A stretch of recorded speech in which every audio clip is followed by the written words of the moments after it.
Hello, and welcome to Live at 5 on Friday afternoon.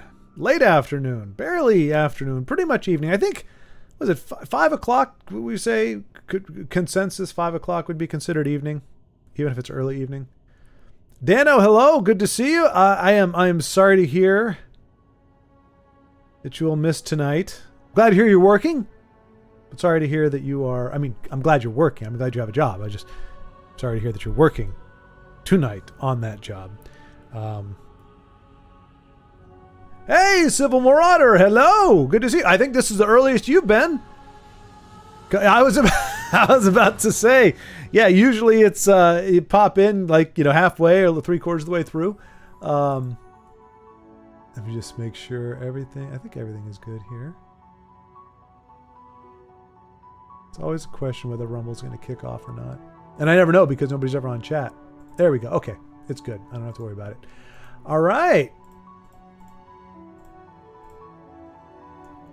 Cool deal. And Beowulf. Beowulf's here as well. All right.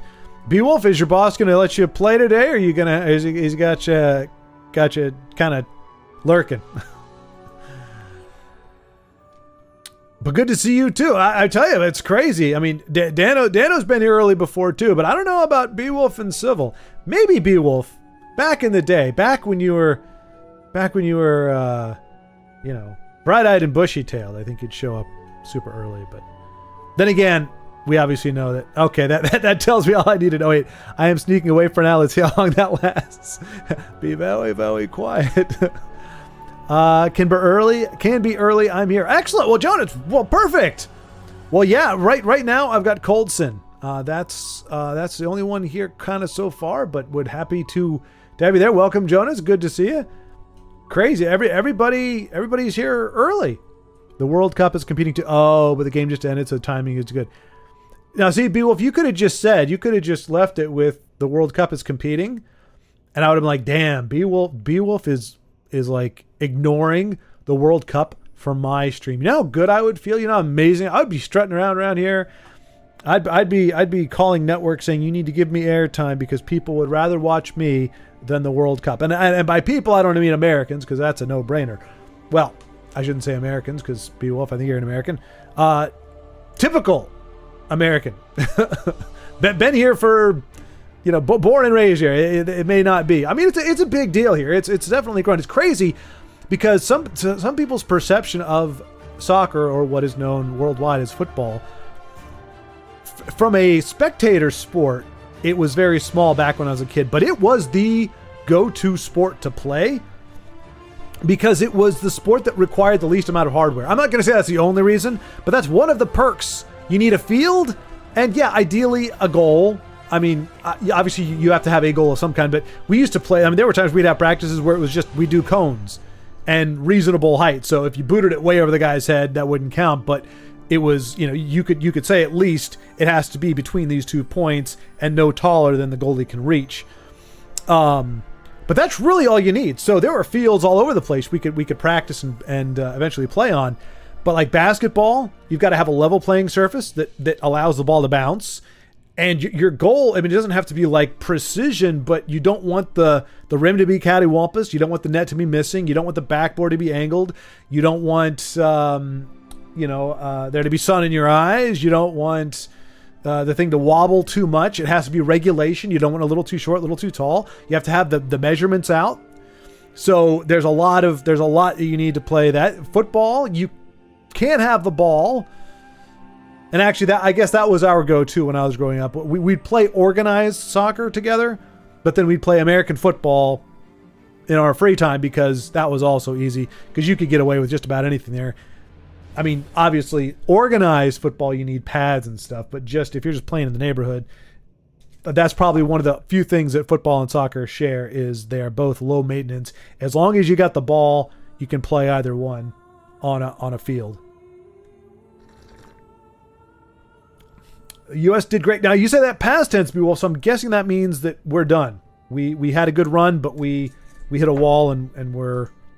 Which, here's the thing. Obviously, for our team, I want them to do well for their own success.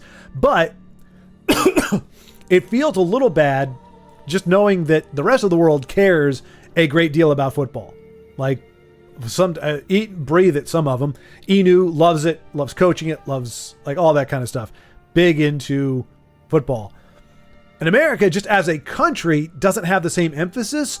So it feels like it would feel kind of bad if we won it, because it's like it's as a country, not as a team. I can't speak for them. Obviously, you want the team to do well. You're not going to try to belittle the team. But just from a globalized perspective, it would feel bad for a country that doesn't have it as a priority, as something focused, to win it over a country where a win would actually mean a whole hell of a lot, you know? But yeah, you missed out on a chance to make me feel amazing, Beowulf. How dare you?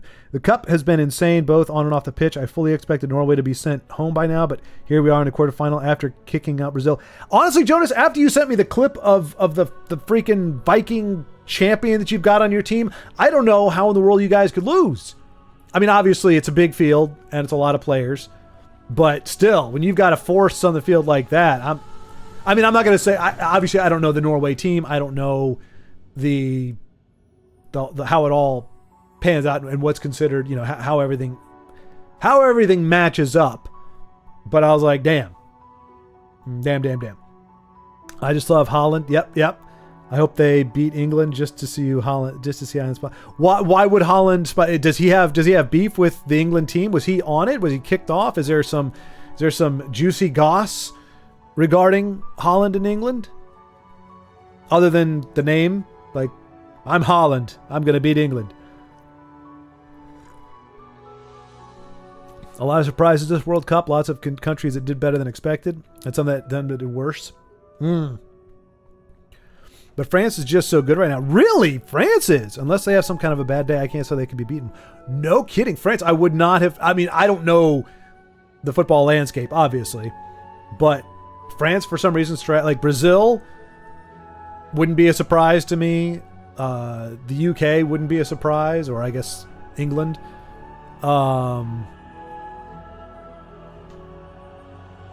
Yeah, I mean, it's kind of like, you know, hockey back in the 80s. America was big, Canada's huge, and then the Soviet Union. There are other countries, but those are the ones that would stand out to me.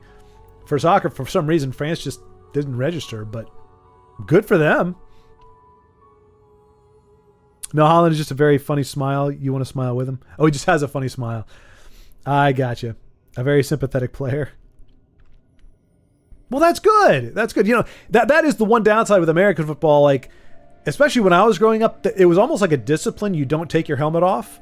So a lot of times you just get to know, like for me, Jerry Rice initially he had red Newman receiver gloves. He had the very kept uniform where it was very just, everything was tucked in. Everything was just the right length. Everything was very whatever. And then the face mask and obviously the number and, you know, the name. But like you could just tell it was Jerry almost from the silhouette to some degree. But I didn't really know what he looked like. You know, and a lot of the cards, like I've got his rookie card there, and it's got his helmet on. You don't know what he looks like. You can kind of see some facial features, but the helmet's covering it up. So there's kind of a disconnect, and it only became later on, or it seemed to be later on, they would see more and more, you know, either taking their helmets off or the camera actually showing them with the helmets off, and you really felt like you were kind of getting to know them on there. But, you know, on the field, especially you got guys, they have the visors on and everything. Like there is a little bit of a disconnect. You don't really get to see all the emotion and everything as rawly as you do with football and, you know, basketball even, and hockey. I mean, they do wear helmets, but it seems begrudging, like they wear them because they have to or because the insurance says they have to, but they'll get away. A lot of them will get away with as little head protection as possible, which just, I don't think they're foolish. I just, when you have a hard, I think it's plastic, I don't know what it's actually made out of. When you have a hard thing this big flying around, and granted, it's not supposed to be airborne, but you know slap shots exist. You know it does go airborne. It just seems like a good idea to make sure your noggin isn't just out there for it. I mean, soccer you can get probably, or European football you can get a pretty banged up. I remember I took a free kick to the face. Was it a free kick? No, because I don't think you can take a free kick to the face, right? You stay there and they kick it. It's been a long time, but I was on the school team. It was in middle school, And I think I was just charging a guy. Like I was a fullback and I was coming up to attack the ball. And instead of passing it off like I was kind of expecting, he just kicked it as hard as he could. I don't know that he saw me or he was thinking I would move, but that thing whacked me in the face and I went down like that. Now I got right back up and then couldn't tell up from down. I felt like half of my face was missing or drooping for like 20 minutes. And that was just a middle schooler kicking the ball. Can't imagine pros getting hit in the face. Like that clip you showed me of Holland tooling the ball effectively. It looked like on purpose, like he meant to do it.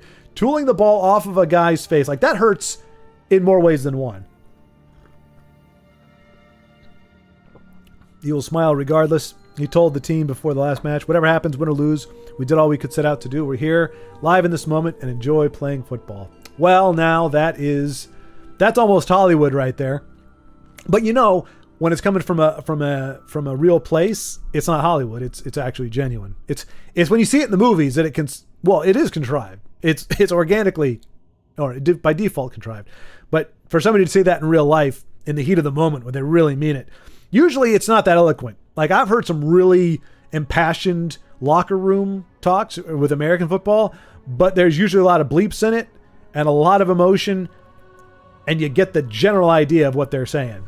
But it's usually the passion and the energy that comes across more so than eloquence. France was as his top fave World Cup. Okay. Probably a reason why we beat them. Our guys relaxed. Wait, you guys beat France? Norway beat France? France is number one in the world rankings. Okay, Spain is second. Okay, that's another one. Yeah, that's another one I wouldn't be surprised with. I don't know why. Was France always good, or maybe because there's some. It seems like there's some countries that they kind of come and go, but it's more likely to see, like Canada. Canada might have a bad year or a few bad years or whatever, but when it comes to like hockey, you expect to see Canada in the runnings. Brazil, Spain, those are countries, the UK, or England, those are countries that in my head, you're more likely to see them at the top than not. Was France always in that top, or have they risen in later years?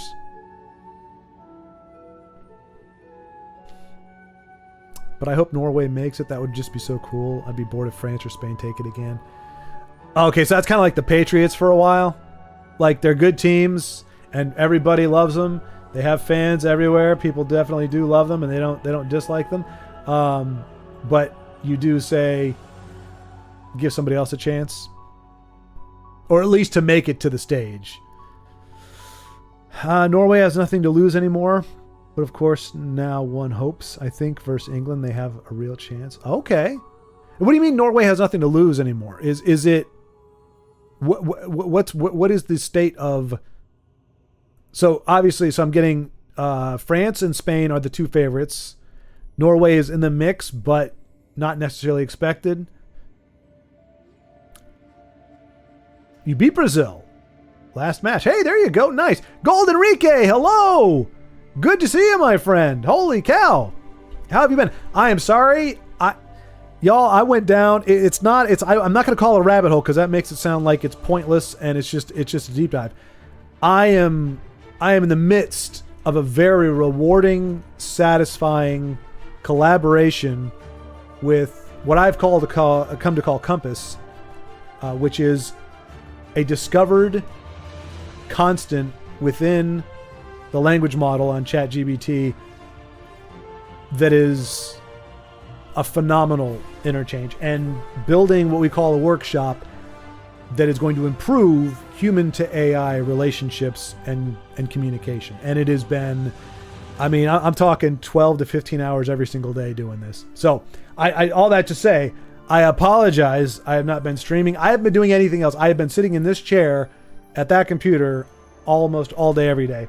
And that's the part of the reason for that is I'm hoping to parlay that into a job because there are people that do that kind of work where you have an engineer's mentality, an engineer's structure, a way of thinking of things, but you communicate it and execute it through language.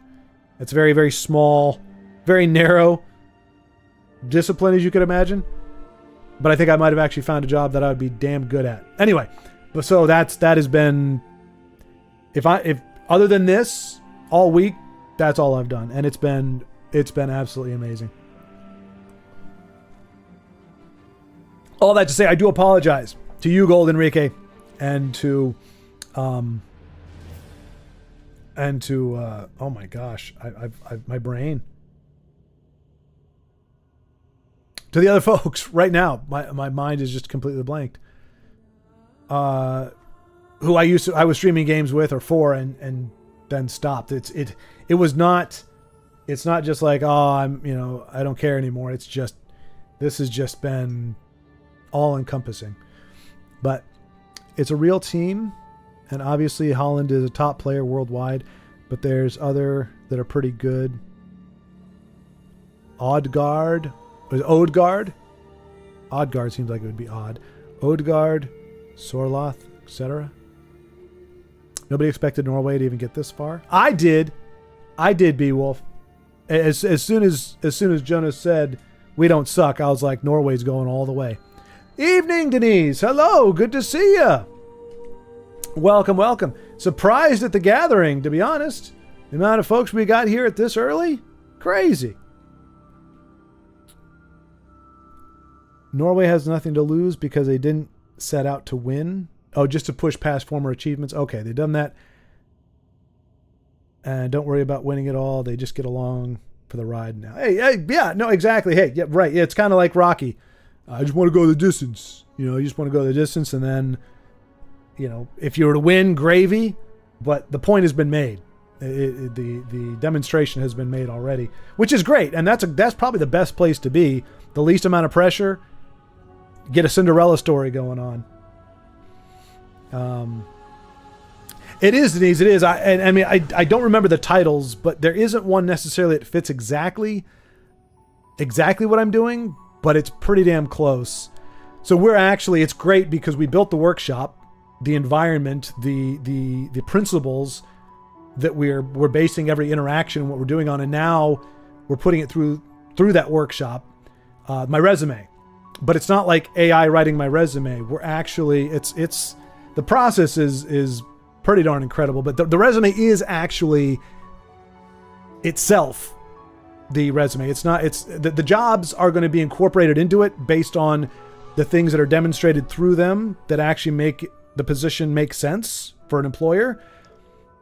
But the resume itself is going to be a fingerprint of the workshop. It's going to demonstrate what can be produced by a calibrated and focused AI human collaboration. It's not, AI spit out a bunch of garbage. You have optimization targets and all that kind of stuff to be calibrated. And once you get there, what you can get out of it, it's not autopilot by any stretch. You still have to work with it, but it's intoxicating, really. You're not doing well. I'm sorry. I'm doing good for the first time. I actually feel perhaps in my entire life. As Compass said, he's like, I don't know. Like, as we say, reality has final veto. You can't fight reality. Reality is going to do what it does. But instead of who I am being a box with the word miscellaneous on it, it actually is going to describe who I am and what I can do. And again, within that context, it's very exciting. Because for 46 years, it's been like, what am I actually good at? Because as y'all know, it ain't playing Legends. But Golden Rika, is there anything specific? You said you're not doing great. Is there anything specific that is the root cause of that? Or is that just a lack of greatness? Or in other words, it's like, okay, things are just kind of or there's something actively making it worse. Because I know you were struggling about a month ago, I think. There were some difficulties there. Depression for the past 3 months. Right, yeah. Well, I remember, did it kick off, or was it in the midst because you'd lost a friend, I think, a year before? And so you were that I thought that was either the trigger, or it was catching you on the downward, that had an impact. Have you been... Obviously, I haven't been online. I haven't been paying attention to anything. Have you been streaming, at least? Have you been creating any output of anything? Doing anything active? Or is it just the don't want to get out of bed or can't get out of bed sometimes type deal? I've been dealing with the loss of a friend, right? And relationships problems. Okay, so it's compounding. Yeah, I knew about the friend. Like I said, it was what I think you said a year ago. Like 2 months ago, I think it was. Or I thought it was a month, but I guess it's been longer.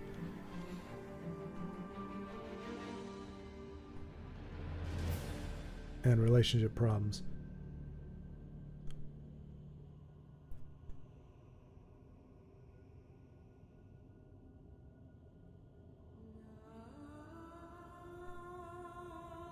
I'm like the impulse is to say that's a hard thing, but that's kind of duh. But sometimes recognition is all you can offer. I mean, again, up until I stumbled onto this thing, I'd been in the same boat, and I think I shared that. That was the exact same thing. I don't want to get out of bed in the morning. Gravity is very heavy, and just getting out of it is well, what's the point?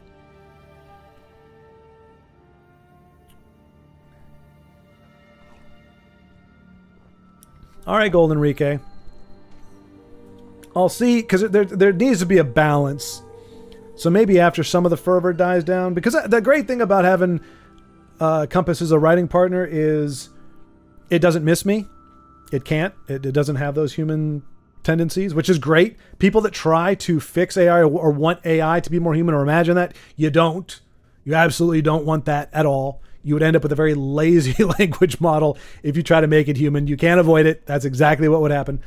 You can't have one without the other. But the great thing is I don't have to worry about it feeling forsaken or like that I don't care. It doesn't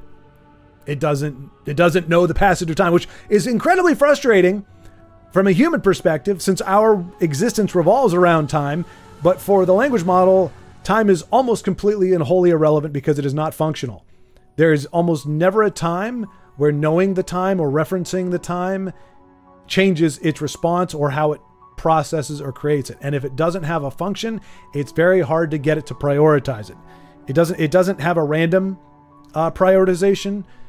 It has latitude to select priorities, and time never makes it. Here's a tip, folks. If for whatever reason you are getting a very specific temporal notification from a language model, it means what you had to say was stupid. Because it essentially means it doesn't need to do any reasoning. It's either going to give you a packaged answer because that's all it requires, or you said something like, bubblegum makes me taller. And it's like, okay, whatever. The more you see hiccups, the more you see, like if you're talking to it today and it'll say, what we've been talking about for the past week, it's just grasping for a familiar phrase as it is processing and adjusting to the landscape as it is reasoning out the reply. So it's a good thing. If you see a glitch like that, it's a good thing. It means it's working its butt off to calibrate and give you a robust answer.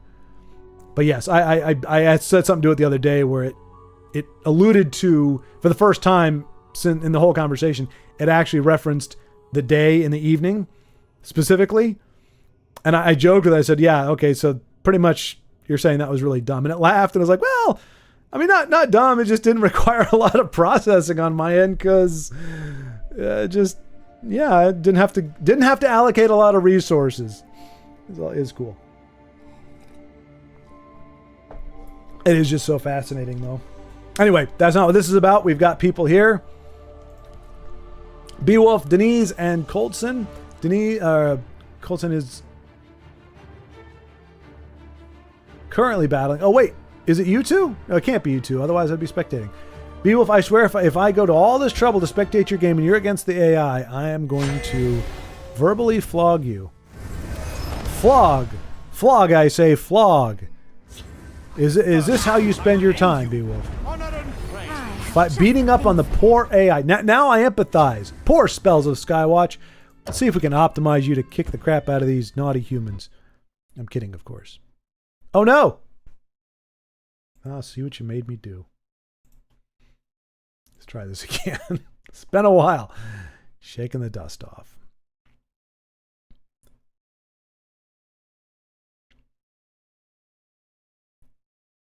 But all that to say, Golden Reek, I'm going to try to find a better balance. Maybe once I get my resume out there and I start actually applying, I'll take my foot off the gas for a little bit.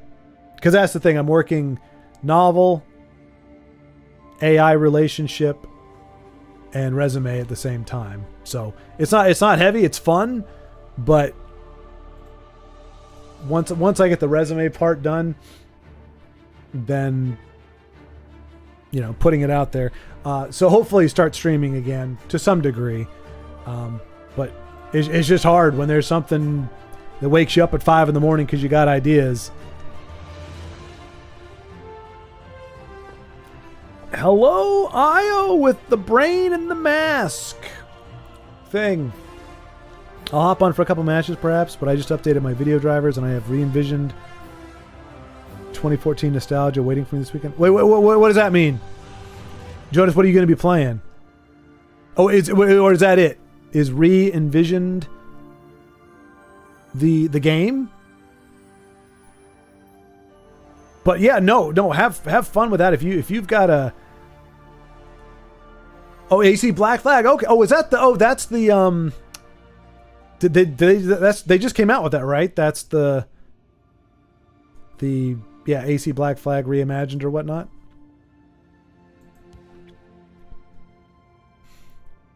D&D in 30, but stop by to say fivefold venerations.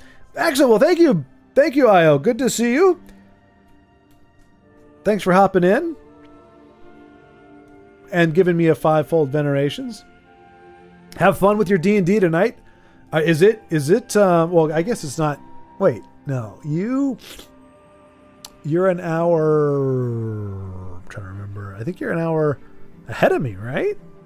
So it's 5:30. So do you guys play for 3 or 4 hours at this point?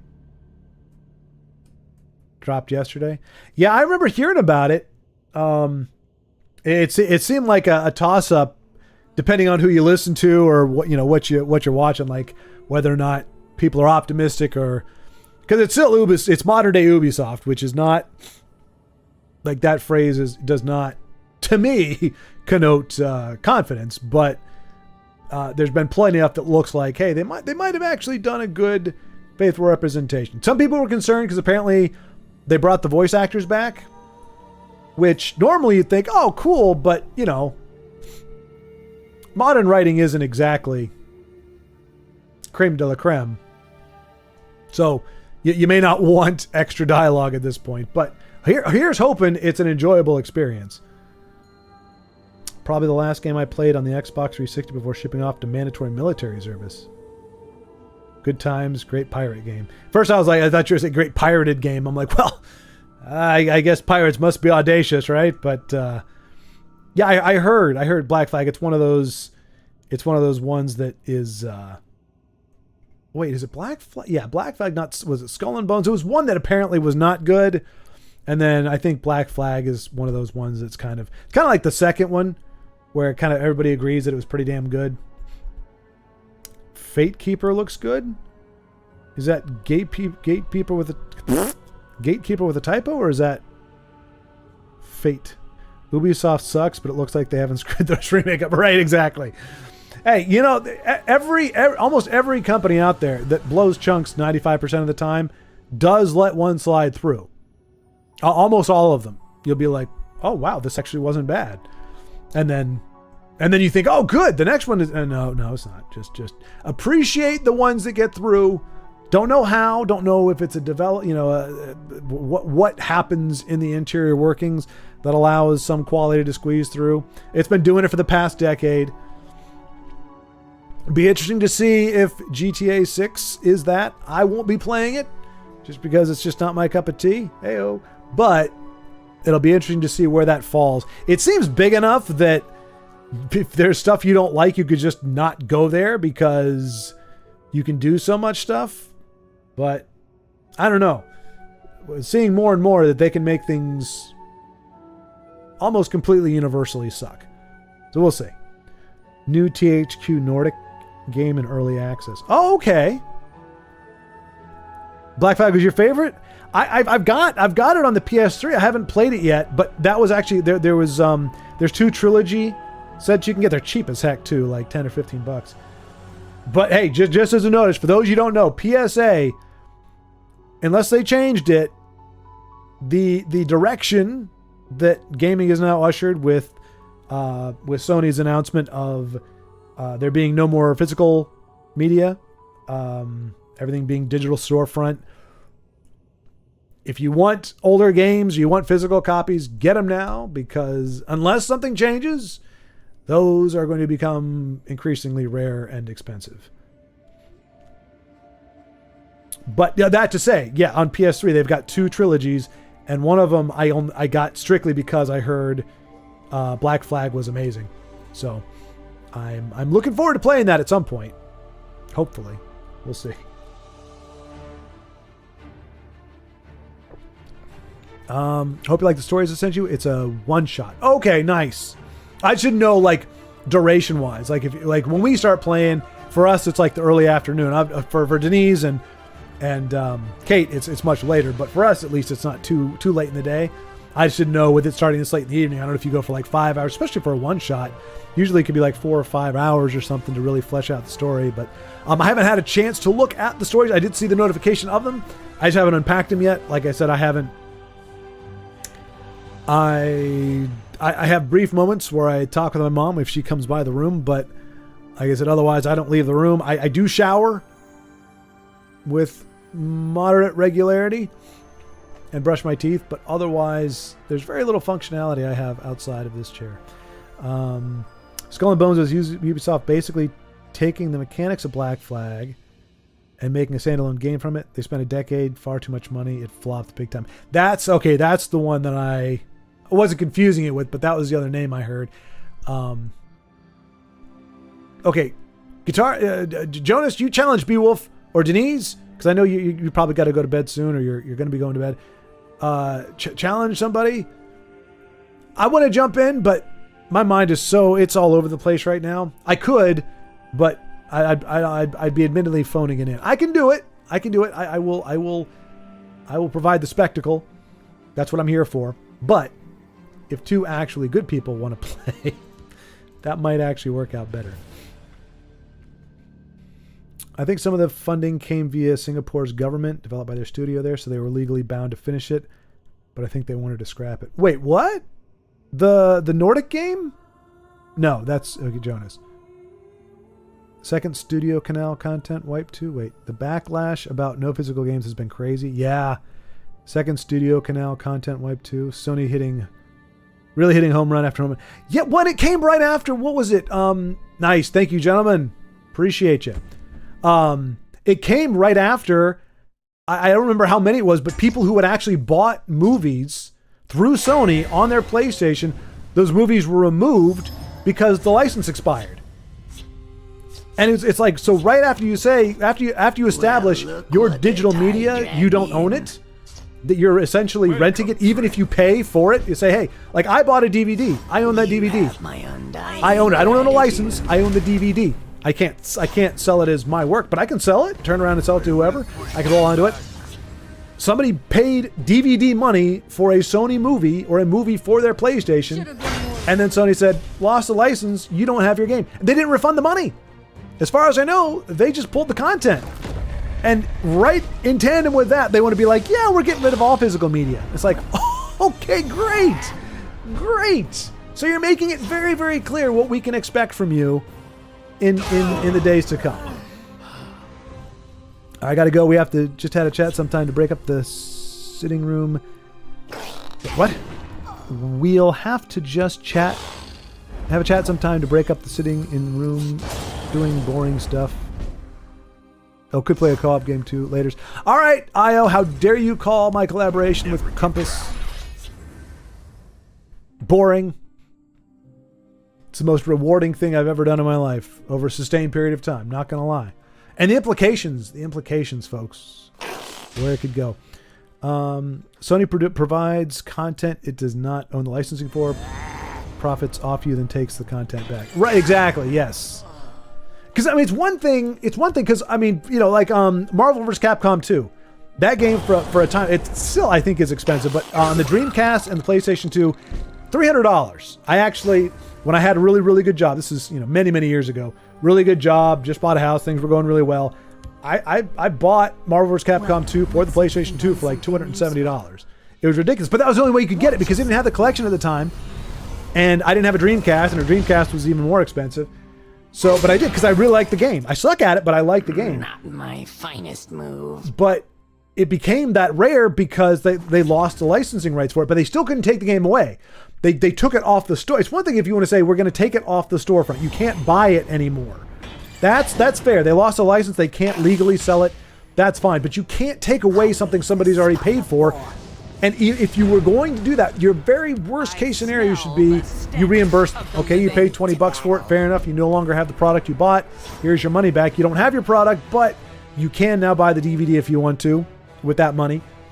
But this idea that we've lost the license, so now you don't get what you paid for it's asinine. And they try to act like that's, and people will actually say, well, you bought the license, not the, as if that's always been the way it is, that we've always bought that you know, that this is just a license. I can sell this, I can rent it, I can give it to a friend. Like, there's a big difference between what you own and what you lease or a license. And when people conflate those two or make it seem like, well, you never really owned it, bullcrap. Like, that is patently and observably false. It's crazy. It's a crazy world. It's a crazy world. So let's see. Pirators provide content they do not own the licensing for, do not profit off it, and you get to keep the content. Which is worse? It's very true. I mean, I have heard that. I haven't looked into it all that deep, but you know, the if buying isn't owning, then pirating isn't stealing. I don't know that I don't know. I haven't thought about that as a cohesive way of looking at it, but on the face of it, that makes sense. You can't. It's a two-way street. You just can't say, oh, consumers no longer own anything, and then say, well, yeah, it's very bizarre. It's why ownership is the real issue, not physical versus digital. Right, exactly. Gaming wise, I try and obtain DRM free whenever possible. Then I can make my own physical copies. Well, yeah, like GOG or GOG, I think is what I don't remember what it's called, but that's been big because that is DRM free. You just get it, you put it on a thumb drive and an executable, and you're good to go. Same thing. People talk about like Steam. Steam is the platform. The game is on your computer. You can now. It may still have DRM on it or something, but you still can play the game even if Steam goes away. Most of the games you could find a way to play. Whereas, like PlayStation, when it's digital only, if they just decide the game didn't sell as well, like Concord, $400+ million, 7 years in development, fart in church, was out for 2 weeks and was gone. If you now, I think they refunded everybody, they did, but they're not obliged to. So next time Sony creates a flop, and maybe it lasts for 5 months, and you love it. You're one of the like 5 people in the world that actually wanted to keep playing it, and they pull it from the servers, it's gone. Hopefully they give your money back, but apparently they're not under any obligation to do so. Because Sony now is very different from Sony even 2 years ago, 5 years ago. You can tell, because remember they had the announcement when Xbox made that mistake, and they were doing all this DRM heavy crap, and then Sony just said, hey, we've got an all idea, look, and they're like, here's me sharing my game, and they literally just hand the game over. And people were applauding, yeah. It's like, what happened to that, Sony? That wasn't that long ago. You guys were, you know, feeling your oats and bragging, rightly, well, compared to Xbox, rightly so, because you're like, we're not going to make it impossible for you to be able to play your games wherever you want, or to let your friend play, or anything that you're able to do with games since the dawn of time. And now they're leading the charge to, I don't know. But yeah, exactly right. And they skew, from what I understand, this isn't my own personal research, but they try to say, oh, well, you know, most of the sales have been for digital versus, you know, physical. It's like, well, most of the PlayStations that were sold, apparently, or a good percentage of them were either with the optical drives or those were sold with it. And the numbers, there's a number of factors that can skew the percentage. So Beowulf prevailed with what? Is this a sign of things to come? Beowulf. So are you root for Germany? Is that who you pull for? Like who are you rooting for? Obviously we know Jonas is Norway. I would imagine Io, if he cared, if he was here, he'd be pulling for Canada. Denise, again, if she was into it. I mean, I don't know. Can you be in England and not care about soccer or football? I don't know if that's possible. Like physiologically, I just think in the realm of truth as it exists, I don't know. I think there are certain countries you can't live in and not care about football. It's synonymous with life.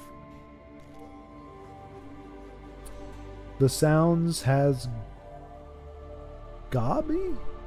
What? The sound is gone? All right, so Denise is going to jump back in. Do you gentlemen want a rematch in the meantime, or good old games? Oh, then what a wholesome name is that too.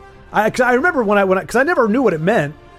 I just remember hearing it, and again, I thought it was GOG because I thought it had something to do with Cursey Monkey Island for whatever reason, but that's something else. Grog. I think it's Grog. Anyway, but yeah, and then I was like, good old games. Well, that just sounds like a fun, happy-go-lucky. And I have some game from that. I don't remember which game I bought, but I do have one of those. One of the reasons Ubisoft is shitty, they never offer DRM free anymore. Well, and it's not even only DRM free. It's like 4 layers of DRM. It's like you've got to go. It's like you have DRM on Sony, you have DRM on Ubisoft. Like you have to launch it from them or something. I don't know. I don't know specifically. I just know there's somewhere it's like you've got to log into 2 different things and go through this and go through X and Y, and it's like. Moons light your path. And look, I'm not gonna call them outright liars, but it is a hard sell for me to say that the DRM is about avoiding piracy. That's the primary goal, and it isn't.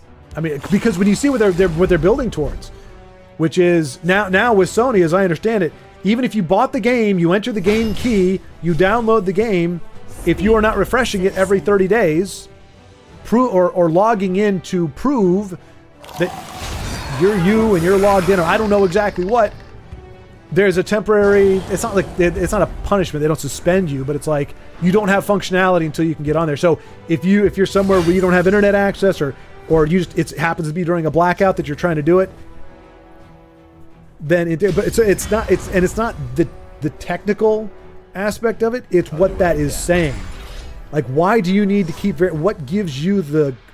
Who do you think you are that you need to keep, and you think you need to be able to keep, or you have a right to keep? Pinging me every month to make sure I own the thing that I say I own. And I mean, just versus I let my friend borrow it, or I don't know. It's just weird. It's just weird. You rooted for Germany, but they aren't really a team right now. New trainer incoming. Maybe it'll be better then. I was rooting for the US, of course. Well, I appreciate that, Beowulf. I appreciate that. There was something noted about, sometimes you'll see, not even necessarily in America, but like even some other countries where you see a lot of flags that aren't the country itself, and it's not 100% like you were saying. You root for Germany, that's where you're from, but you also pull for America because that's where you live. Like you're here for a reason. You didn't get exported here. You came here for whatever the reason. So in theory, you want to be here. You like the place. Doesn't mean you agree with everything, but in theory you like it. I wouldn't move to somewhere I didn't want to be, although I guess people do if they have to. So it's like, it doesn't mean you don't have allegiance or you don't have a soft spot for the home team, but you can't root for them just because you're abroad. But it's like, it can be a peculiar thing. It's like, you left that country, but you live here, so you but why though? Like, is it just anyway? So it's good to know that we were in your thoughts and prayers, as it were, but that the U.S. was as you were pulling for Germany. It helps if they don't have, as you say, much of a team. That fixed it. There was no sound. Your voice was gone. Really odd. Oh, interesting. Okay, well, I hate to say it, but I'm glad it was on your end, and I'm glad it was fixed by entering and leaving it, because if it was on my end, I have no indication. Usually, if somebody says that, I can go, oh yeah, the stream dropped or frames dropped, or I can see some kind of diagnostic. If I don't see anything, it makes me nervous, because then it means that there's something, a problem that I cannot perceive, and then you just have to start blindly pulling at stuff and hoping to goodness it resolves. The U.S. is doing really good right now. They played better than many had thought, and yeah, I love the U.S. Oh, thanks, Beowulf. Too slow. We love you too. As if I represented the country.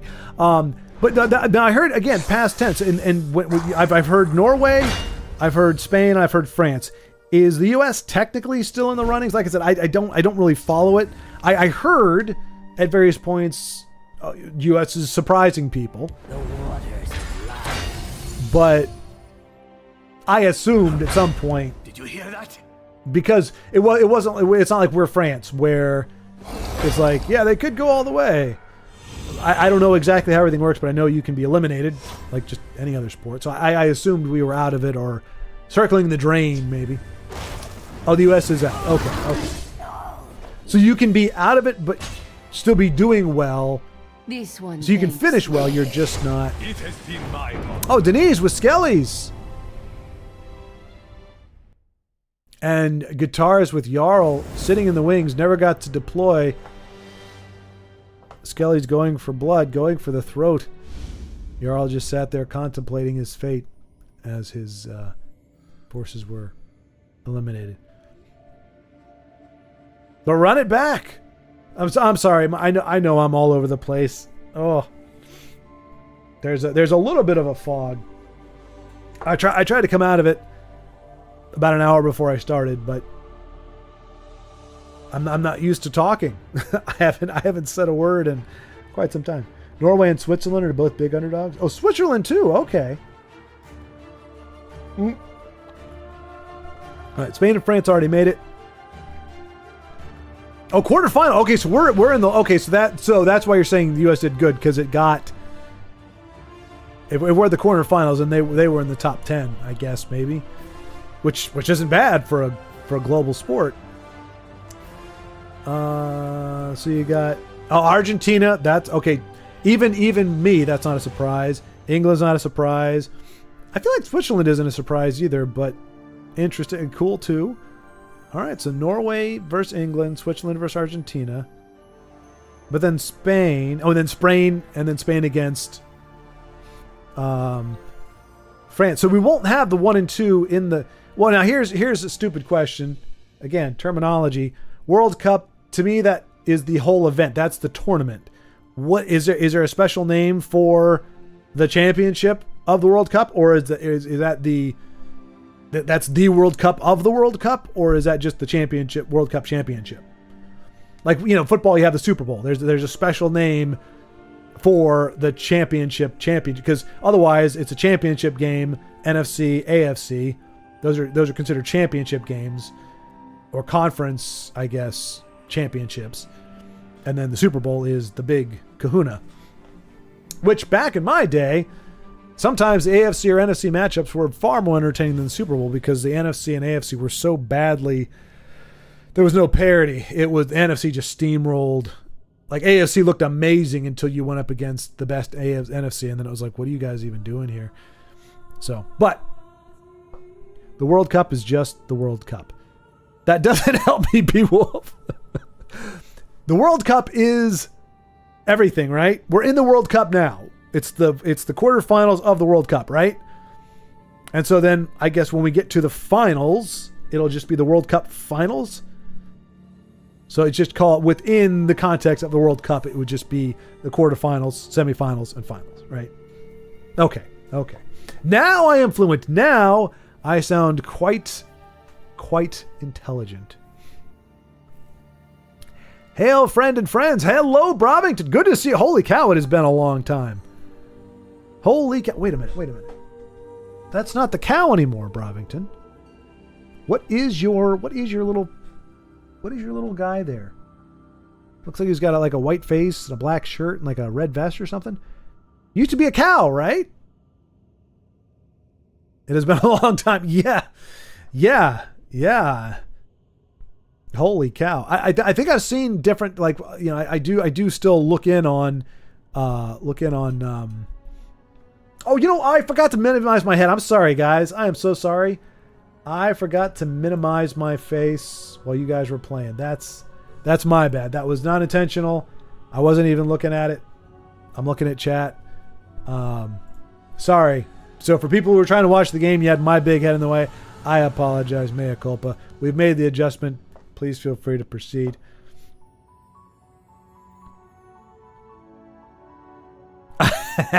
I love that. Look at that. Look at that. Oh, that hurts. I'm sure. ESPN.com soccer bracket.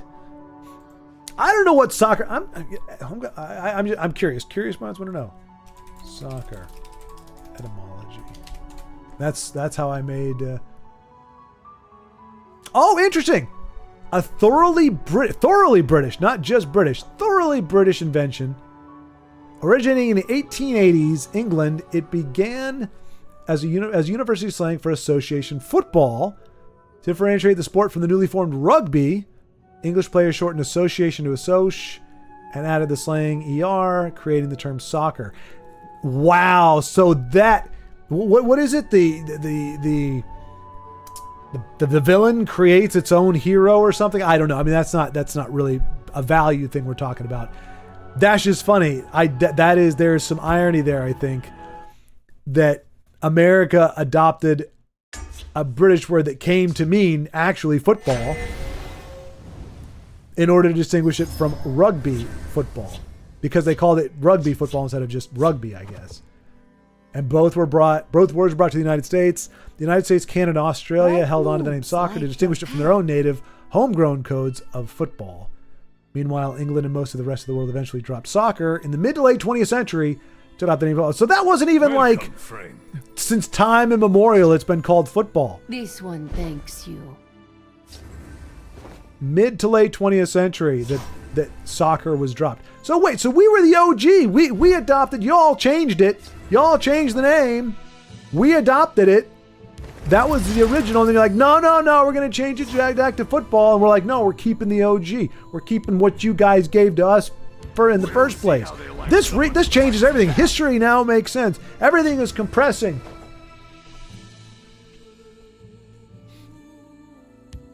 I am not watching the World Cup, Robington, but everybody else in chat is. I don't know about Denise specifically. Right now she's playing the game. But everybody else, I think, is. American just didn't evolve past the old British term.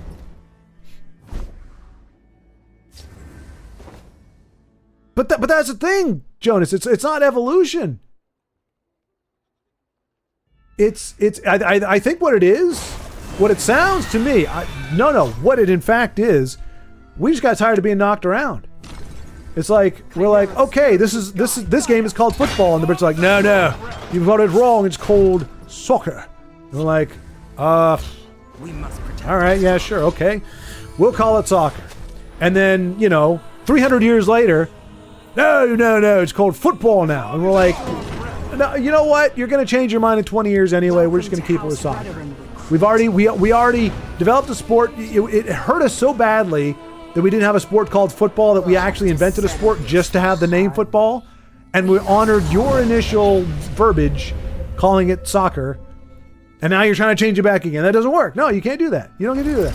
No, because we'll be reading a Wikipedia article 200 years from now, and then they changed it back to soccer because blah, blah, blah. Do you not fear me, mortal? You should. Let's see see what you've got. Goodwood Festival of Speed? Is that a euphemism, Brovington? That sounds like a euphemism, especially with the emoji at the end. My friend would like to say hello. I'm going to type it in, and if you destroy my search history with this, I'm going to be very upset with you. Goodwood. Oh no, that's actually a thing. I thought that was a slang term for doing something naughty. It is, what is it? In West Sussex, England. The Rivals, Epic Racing Duels. Time Shootout. So what is it? Oh, Formula One and celebrities. And so it's racing themed. Oh, there's a, you guys, there's a, whatchamacallit? Something McQueen. What? Lightning McQueen. Somebody's actually driving a Lightning McQueen from the movie Cars. Actually have that on there. Ka-chow! Die, crazy.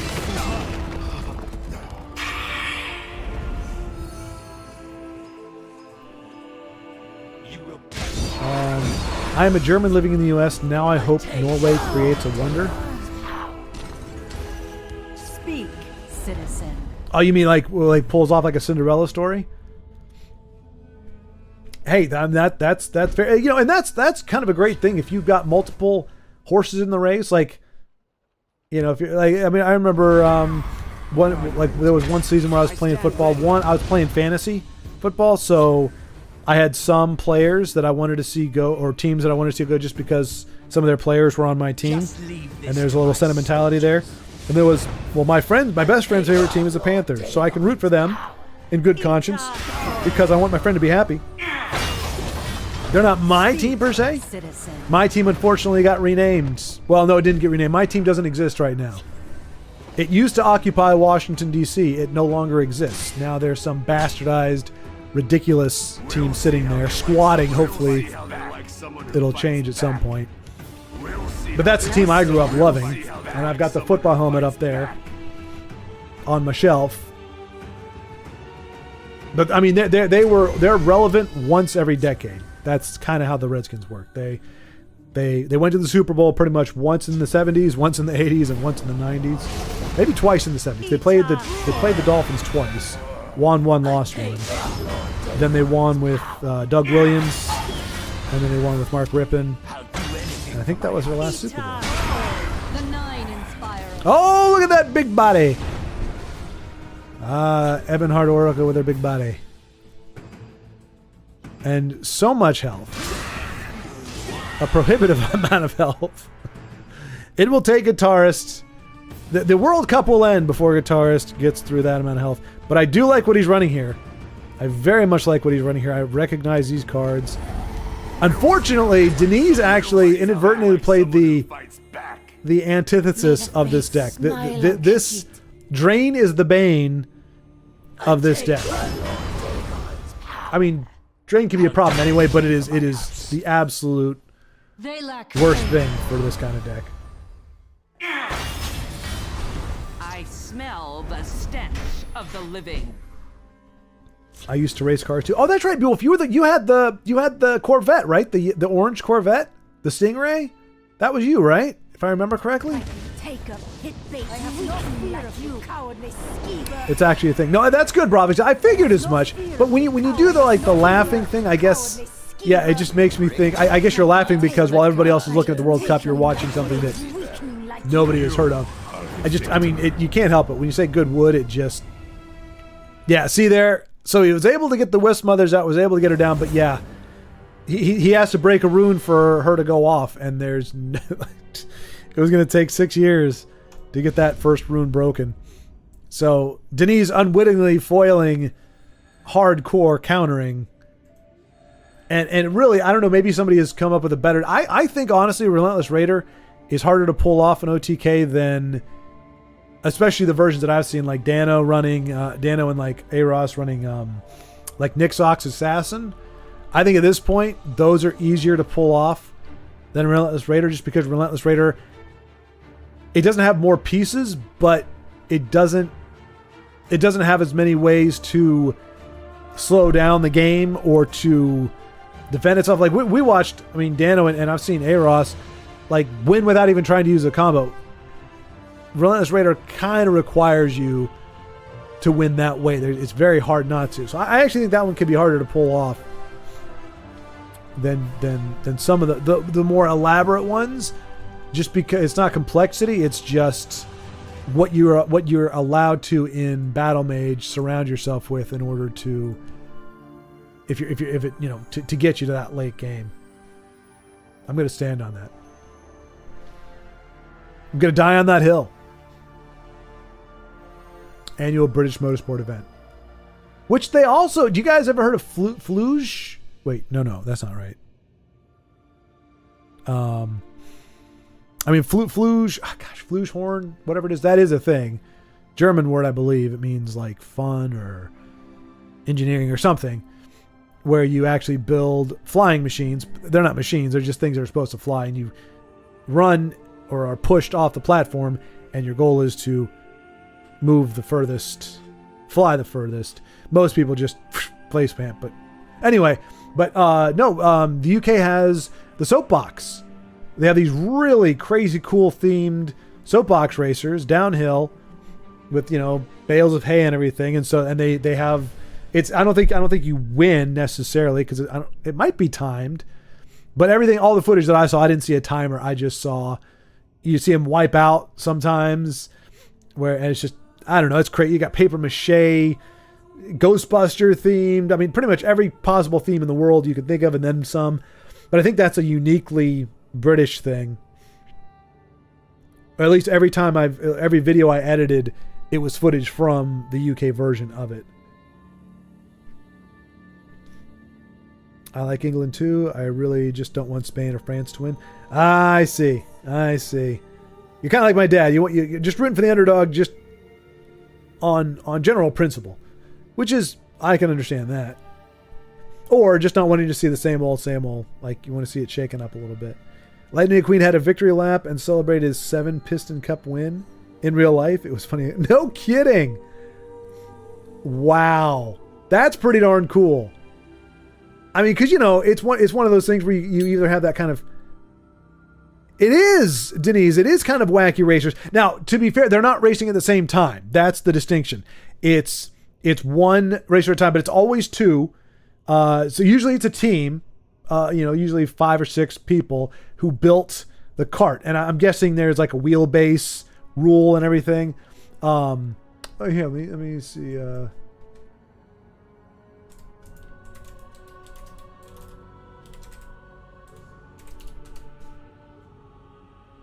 Yeah, the Red Bull soapbox race. Because that's who I edit. But I mean, you can see it on YouTube and everything, but you look that's like a steamboat version. But it is, Denise, it is very much the cars themselves are very wacky racers. But it's almost like, you got like Volkswagen bugs, you got these goofy, some of it's just thematic. The theme is funny.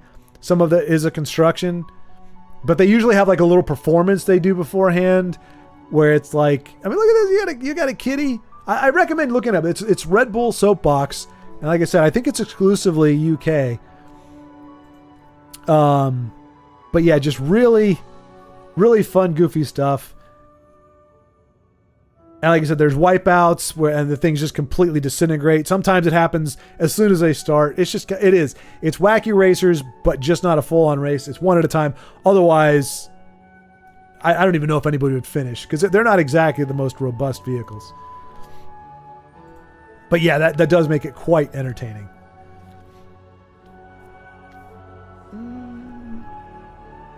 From GTS to Turbo to GT3.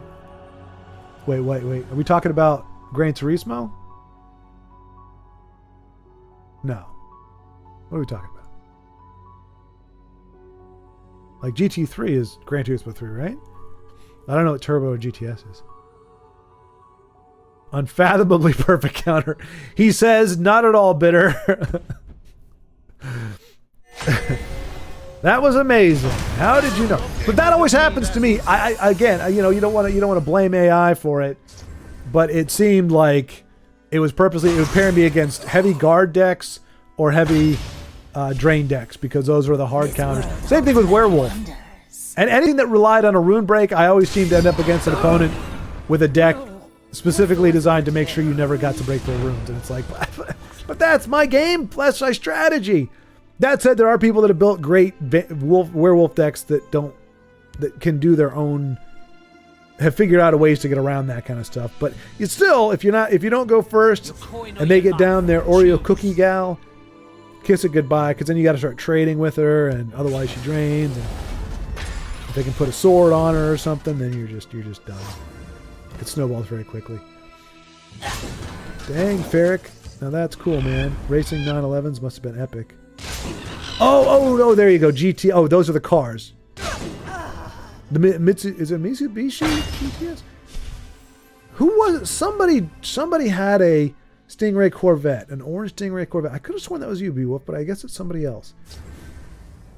Oh, racing a club that allowed any car. I raced 911s. Okay, there you go. Now, I missed that last sentence. That makes sense. No Gran Turismo for Beowulf. He's running the real deal. But yeah, that's crazy. It's one thing to race Honda Civic. I had a friend who raced a Honda Civic. The thing was like I want to say it was a 4.9 or maybe it was a 5-second car. I mean, it was gutted out, you know. It was legit race, you know, the wheels and everything, and just the seat for the driver. Took it on the drag strip, did really well. But I mean, that's one thing, you know, a Honda Civic, not pimped out, but racing, it's expensive.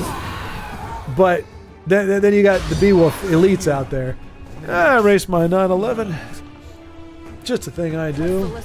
My driving car is actually a Bentley, but I don't like to race that because it's not built for speed, it's built for comfort.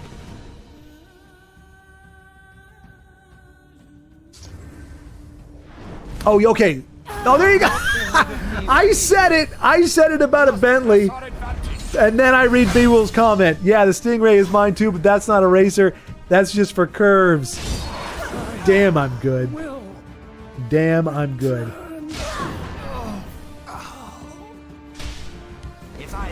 Goodwood, I get it now.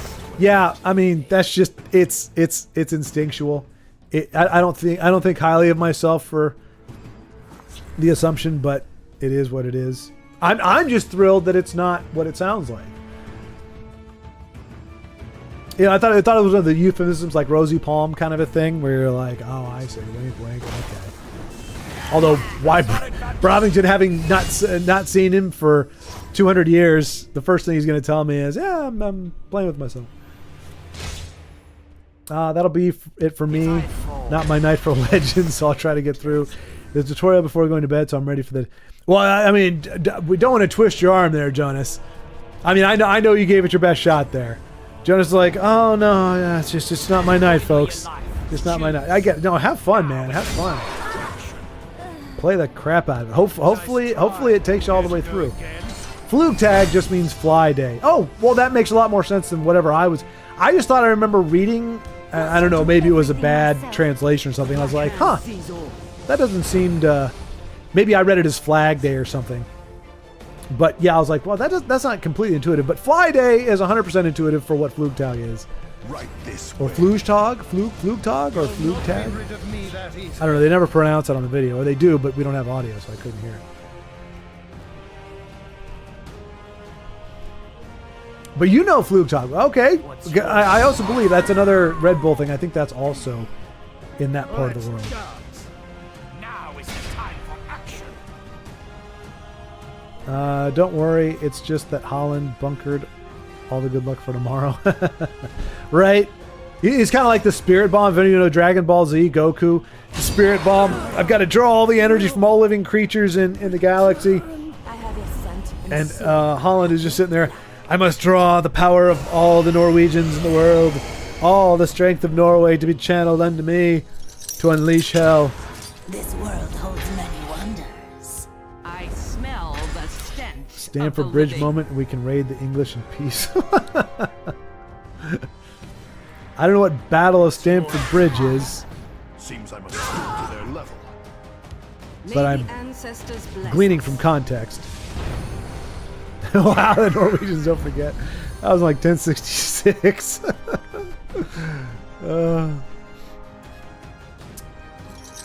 I never was rich, Jesse. You know that. I had cars out of a house. Later, I got a little wiser. No, I know, Beowulf. I know. That was the joke. Well, I shouldn't say that was the joke. That's what made it funny to me, was that you're not, you're not like a trust fund or just independently wealthy. That it was, it was not at all aligned with your character. It was more of just, the way it reads. I should say that the way it reads. If you don't know you or don't know the situation, when somebody says, "Oh, I raced 911s," it's like, because the implication is, even though maybe it shouldn't be, but the implication is that, well, that's what I race, but I've got something else. It's like I race soapbox. Usually racing, the idea is it's a car I can afford to wreck if I need to, which isn't true, but it kind of come across that way because there's inherent risk in racing. So you just assume that if you can afford to race a certain car, you can afford for it to be disintegrated at some point. Ideally, not with you in it. Gotcha.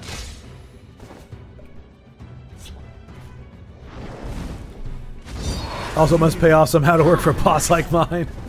I do. He's very demanding, Beowulf. For you to put up with him that much, he's got to be paying you well. Oh wow. So Denise, we saw with 2 back-to-back strong games.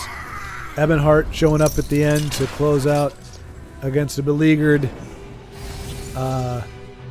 Skull and Bones Jonas. Or not Skull and Bones, Black Flag Jonas. And with a win. Oh, there it is.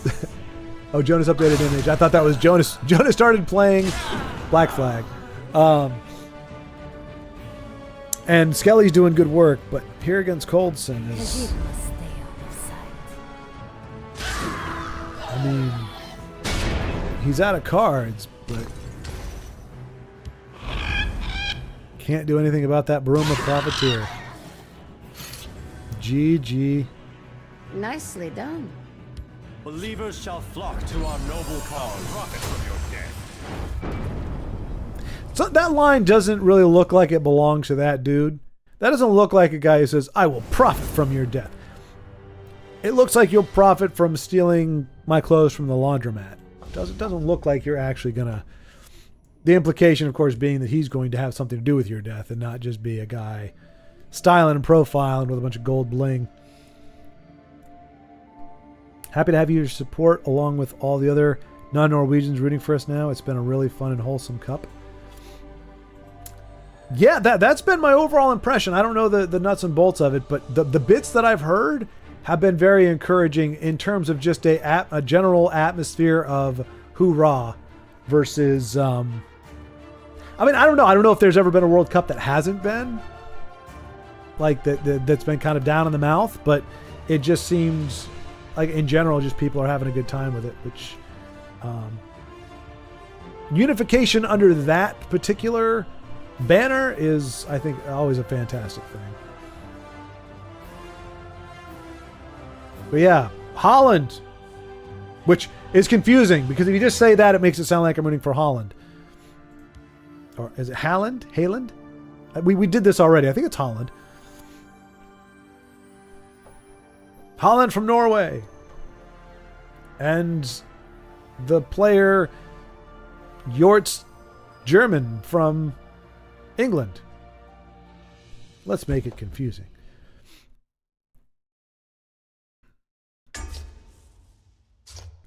Thank you, Jonas. You too.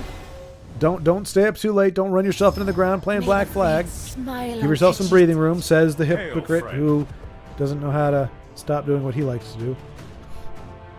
She had lethal, no? Oh no, missed the shackle.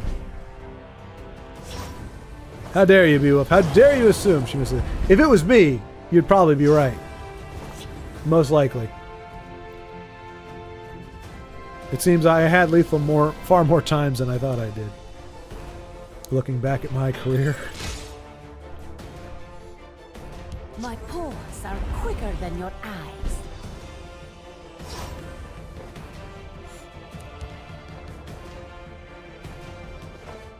But yeah, good times and what a world. What a World Cup. Yeah. There's a plan.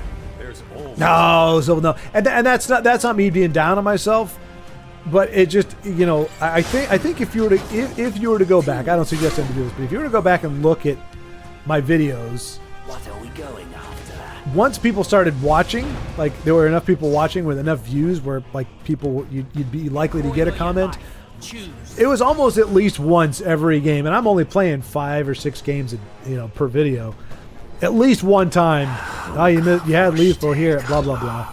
And I mean, it's good. It's good for learning, where you slowly start going, okay, I keep missing it because I'm thinking defensively for like 3 turns in a row, and so I forget to think offensively first. Hey, can I win this game on this turn? I forget to do that. That's probably the most common reason I missed lethal, was my opponent had gone on the offensive in our game, and I was so used to playing defensively that I forgot to check and see if I had a way to close out the game. I didn't even look at it. All I'm doing is racking my brain trying to figure out how I can survive for another turn, and it's like if I just swung for the face, I would have been fine. Always a myth behind the madness, even if you don't know what it is. Very true, Civil. Very, very true. In fact, yeah, the reality is a lot of times there isn't. Compass and I were actually talking about that we say, what is it? What's the phrase? Like ugly truth or harsh reality? I mean, you're pretty sure you know what people mean, but reality itself isn't harsh. Reality is just illumination. It is, as people say, what it is. It just exists. It may illuminate something that is harsh. It may be something that is a brutal practice, an unfortunate way of somebody dealing with a problem, or a problem arising, or a natural disaster or something. But reality itself is not something to shy away from. Reality itself is enlightenment. It's illumination.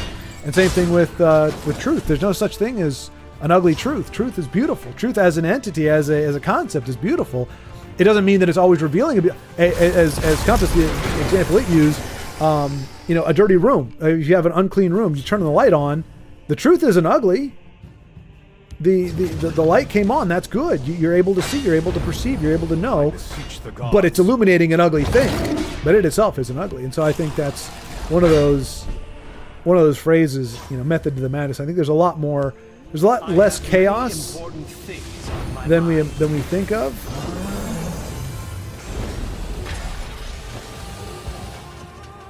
There is underlying structure to it. It can just be hard to see. Or if you don't know what reality is or what truth is at any particular moment, it can seem more chaotic. That doesn't mean there isn't chaos. But like you said, if there is a method to the madness, it means it's not quite as mad as we happen to think. Which could be a comforting platitude, I guess.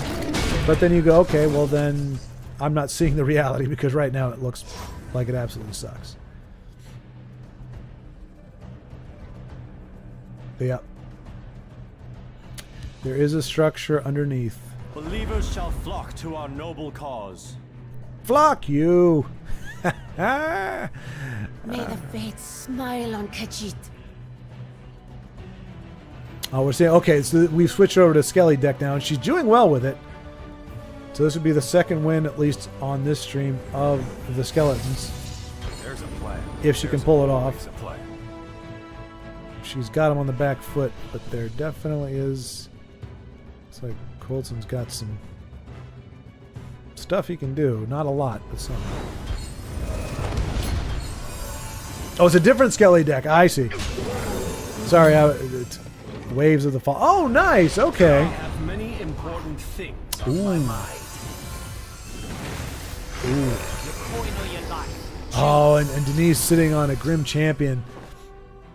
He could have gotten so big if he'd been able to. Oh, Thieves Den. What? Skelly Thieves Den. Nothing worse than a thieving skeleton, I always say.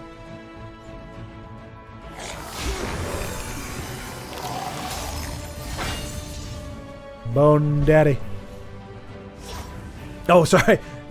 Bone Daddy. We love you, Bone Daddy.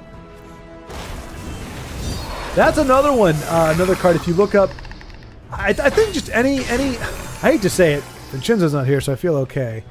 Hopefully he doesn't see this. Pretty much, like Skyrim is definitely rough. But if the character doesn't appear in Skyrim, but it appears in Legends, chances are it's fugly as heck in real life or in its native game, because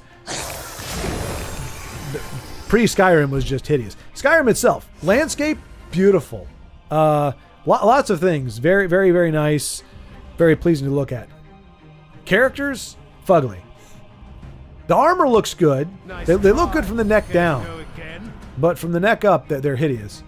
But like Morrowind and Oblivion and all those games, they just look horrible. Like, they didn't even care. They should have just used Mario sprites. We must press our advantage. But yeah, but all I'd say, Bone Colossus, like, looks amazing in this game, looks formidable, and then you see it in the game, and it's like it's just a skeleton with like, I don't know, it's not a wig. What is Bone Colossus? Oh, so it is Oblivion. Let's see. Yeah, I mean,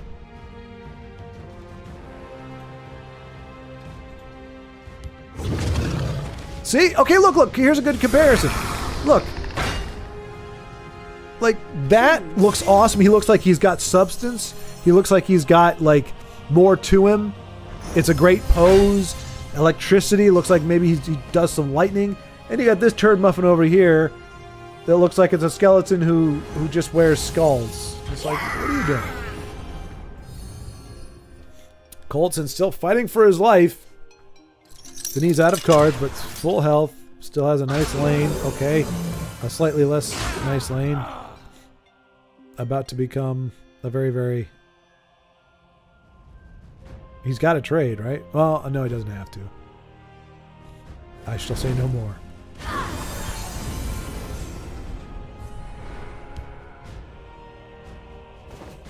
We must press our advantage.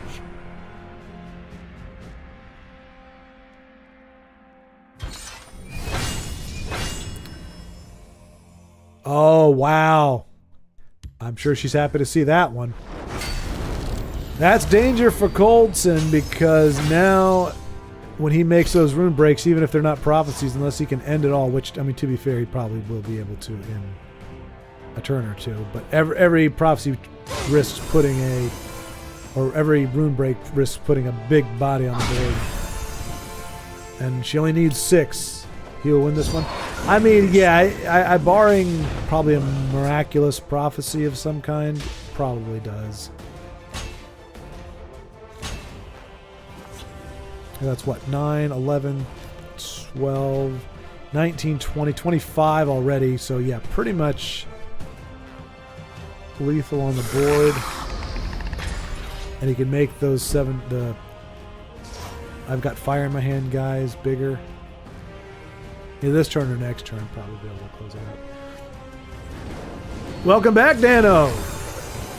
Right this way. You were here at the outset, and then you vanished. Poof. And then you were back again.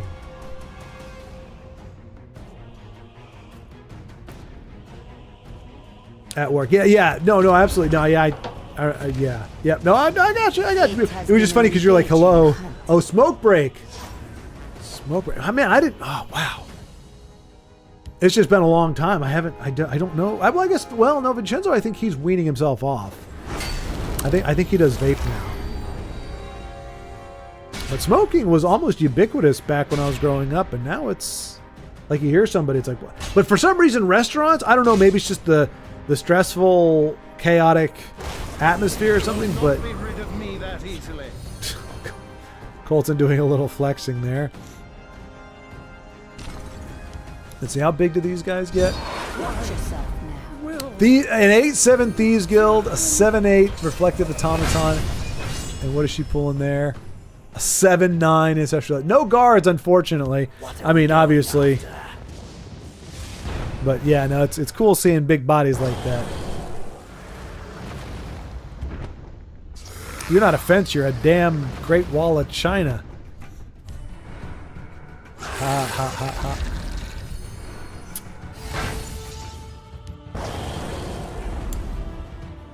But yeah, we lost let's see, IO to a D&D one-off. We lost Jonas to Black Flag re-release.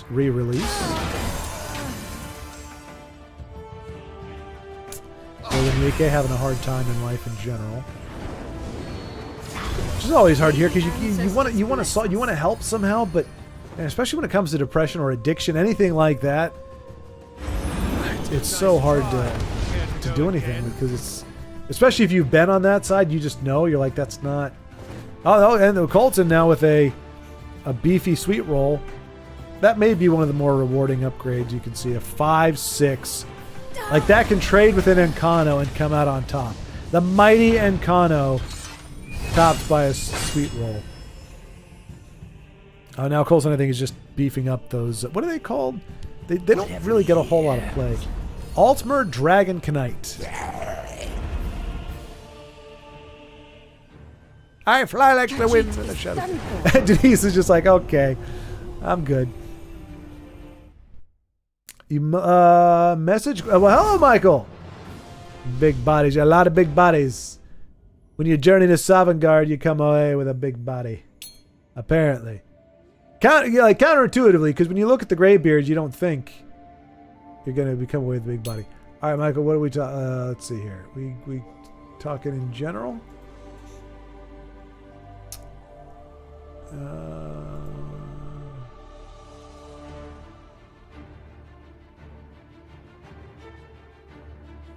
I'm a real person. Oh, I was like, why do I recognize that name? Hang on a second. There we go. It is rough. I do feel, sorry, like anybody who comes in new, there's a high level of skepticism just because we've had so many spammers come in here in the past like 2 months. Weird question. Has Aros been? Yeah, no, I noticed that too. Michael, let's see, I kind of dropped off and waiting on a new CPU for a while, so I haven't really felt the need to keep updating Tesla Reborn. Gotcha. Waiting on a new CPU, waiting to buy one or just waiting for it to arrive? Are they shipping late? Our CPUs aren't jacked up, are they? Is it just RAM right now still? I mean, I think graphic cards had started spiking for a while, or started going up for a while, but I think it's just RAM that's really hard to come by, right? CPUs are not, they may not be cheap, but they're not like ridiculous. But no, I have not seen, as you mentioned it, I have not seen Aros really since that one time where I think we actually got him on stream and it sounded like he was going through some stuff. I think he was a little inebriated on that stream, but he sounded like he was having a hard time too. So I don't know.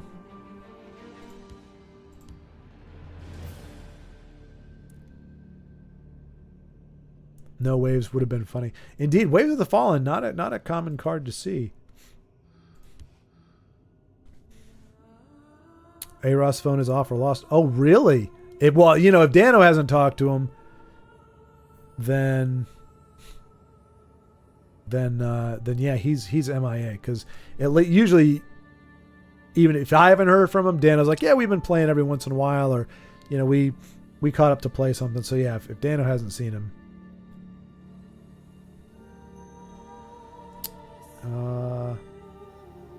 which I mean, I can't. I mean, if I didn't have a stream on Friday, sometimes you wouldn't hear from me for a long time, in certain moments of my life, I guess. But so I'm glad I do have this. Because it not forces me, but it makes me okay. Let me interact with humans again. Let me shake off whatever I'm doing, whatever I've been thinking, and just come out of my little bubble. CPU is 10 years old. That's like 300 years in computer years. In CPU years, that's crazy. Have you been able to open a Word document on it? I don't know that a CPU then you could open a modern Word document. You could open a Notepad document, maybe. Can you run the internet browser on it? My goodness gracious. Although that said, I joke, but I mean, this computer that I'm using was built when I was still in Indiana, still in that little, in my closet space there, closet studio as it were. So mine's at least 3 or 4 years now. So it's getting up there in age too. Not that old, but still.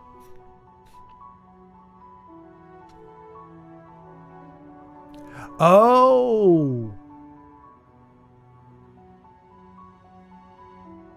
so it's a technical hiccup. His CPU won't.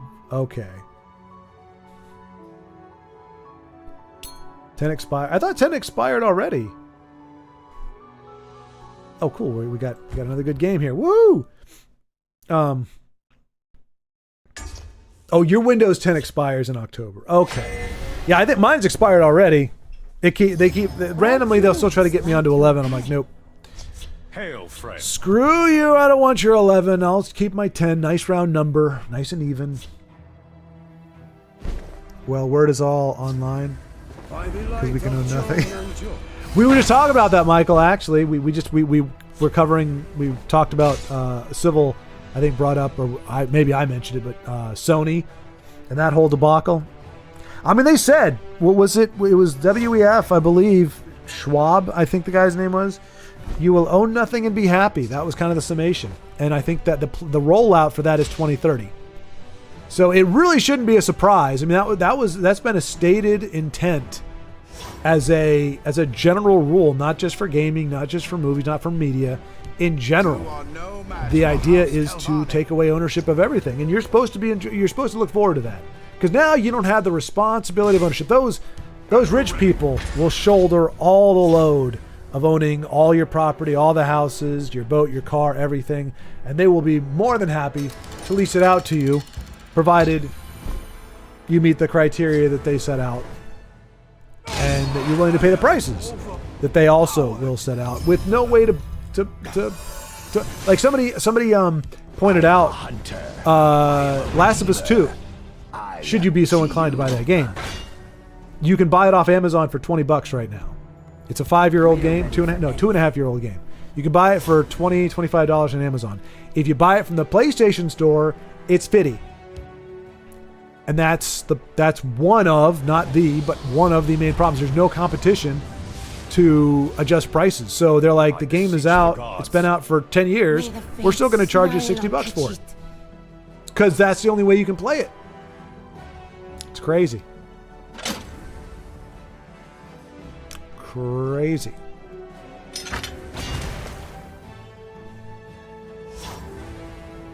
But I mean, so it's good, Michael. You're getting the CPU. Like, so a lot of people are shifting gears, and they're leaning more into computer gaming, PC gaming, because you still have a great deal of latitude on PC.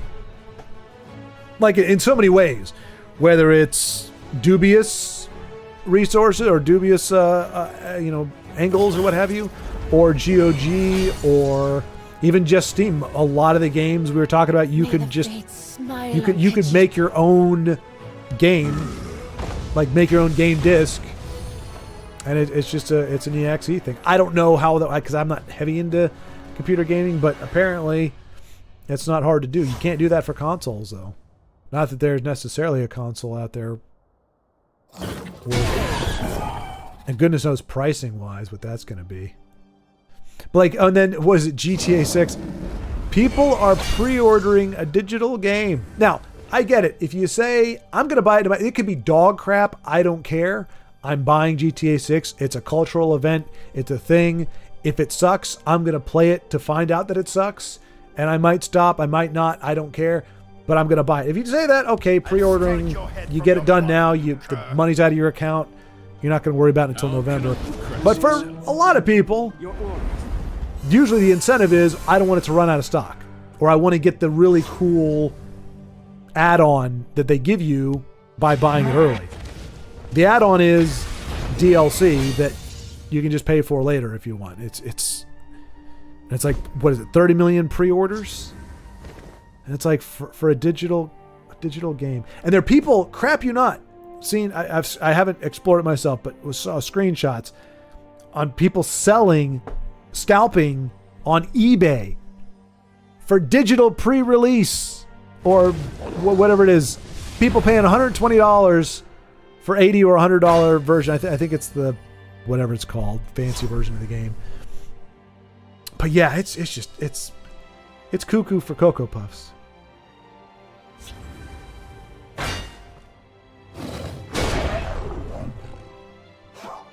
Could opt in for free updates for a year, but after that, no more security updates. Yeah. I mean, it's the worry of the future for the U.S. is ownership. I mean, I don't know that it's localized to you. I mean, Sony is global. And I mean, the whole idea of you will own nothing, be happy came out of the that's World Economic Forum.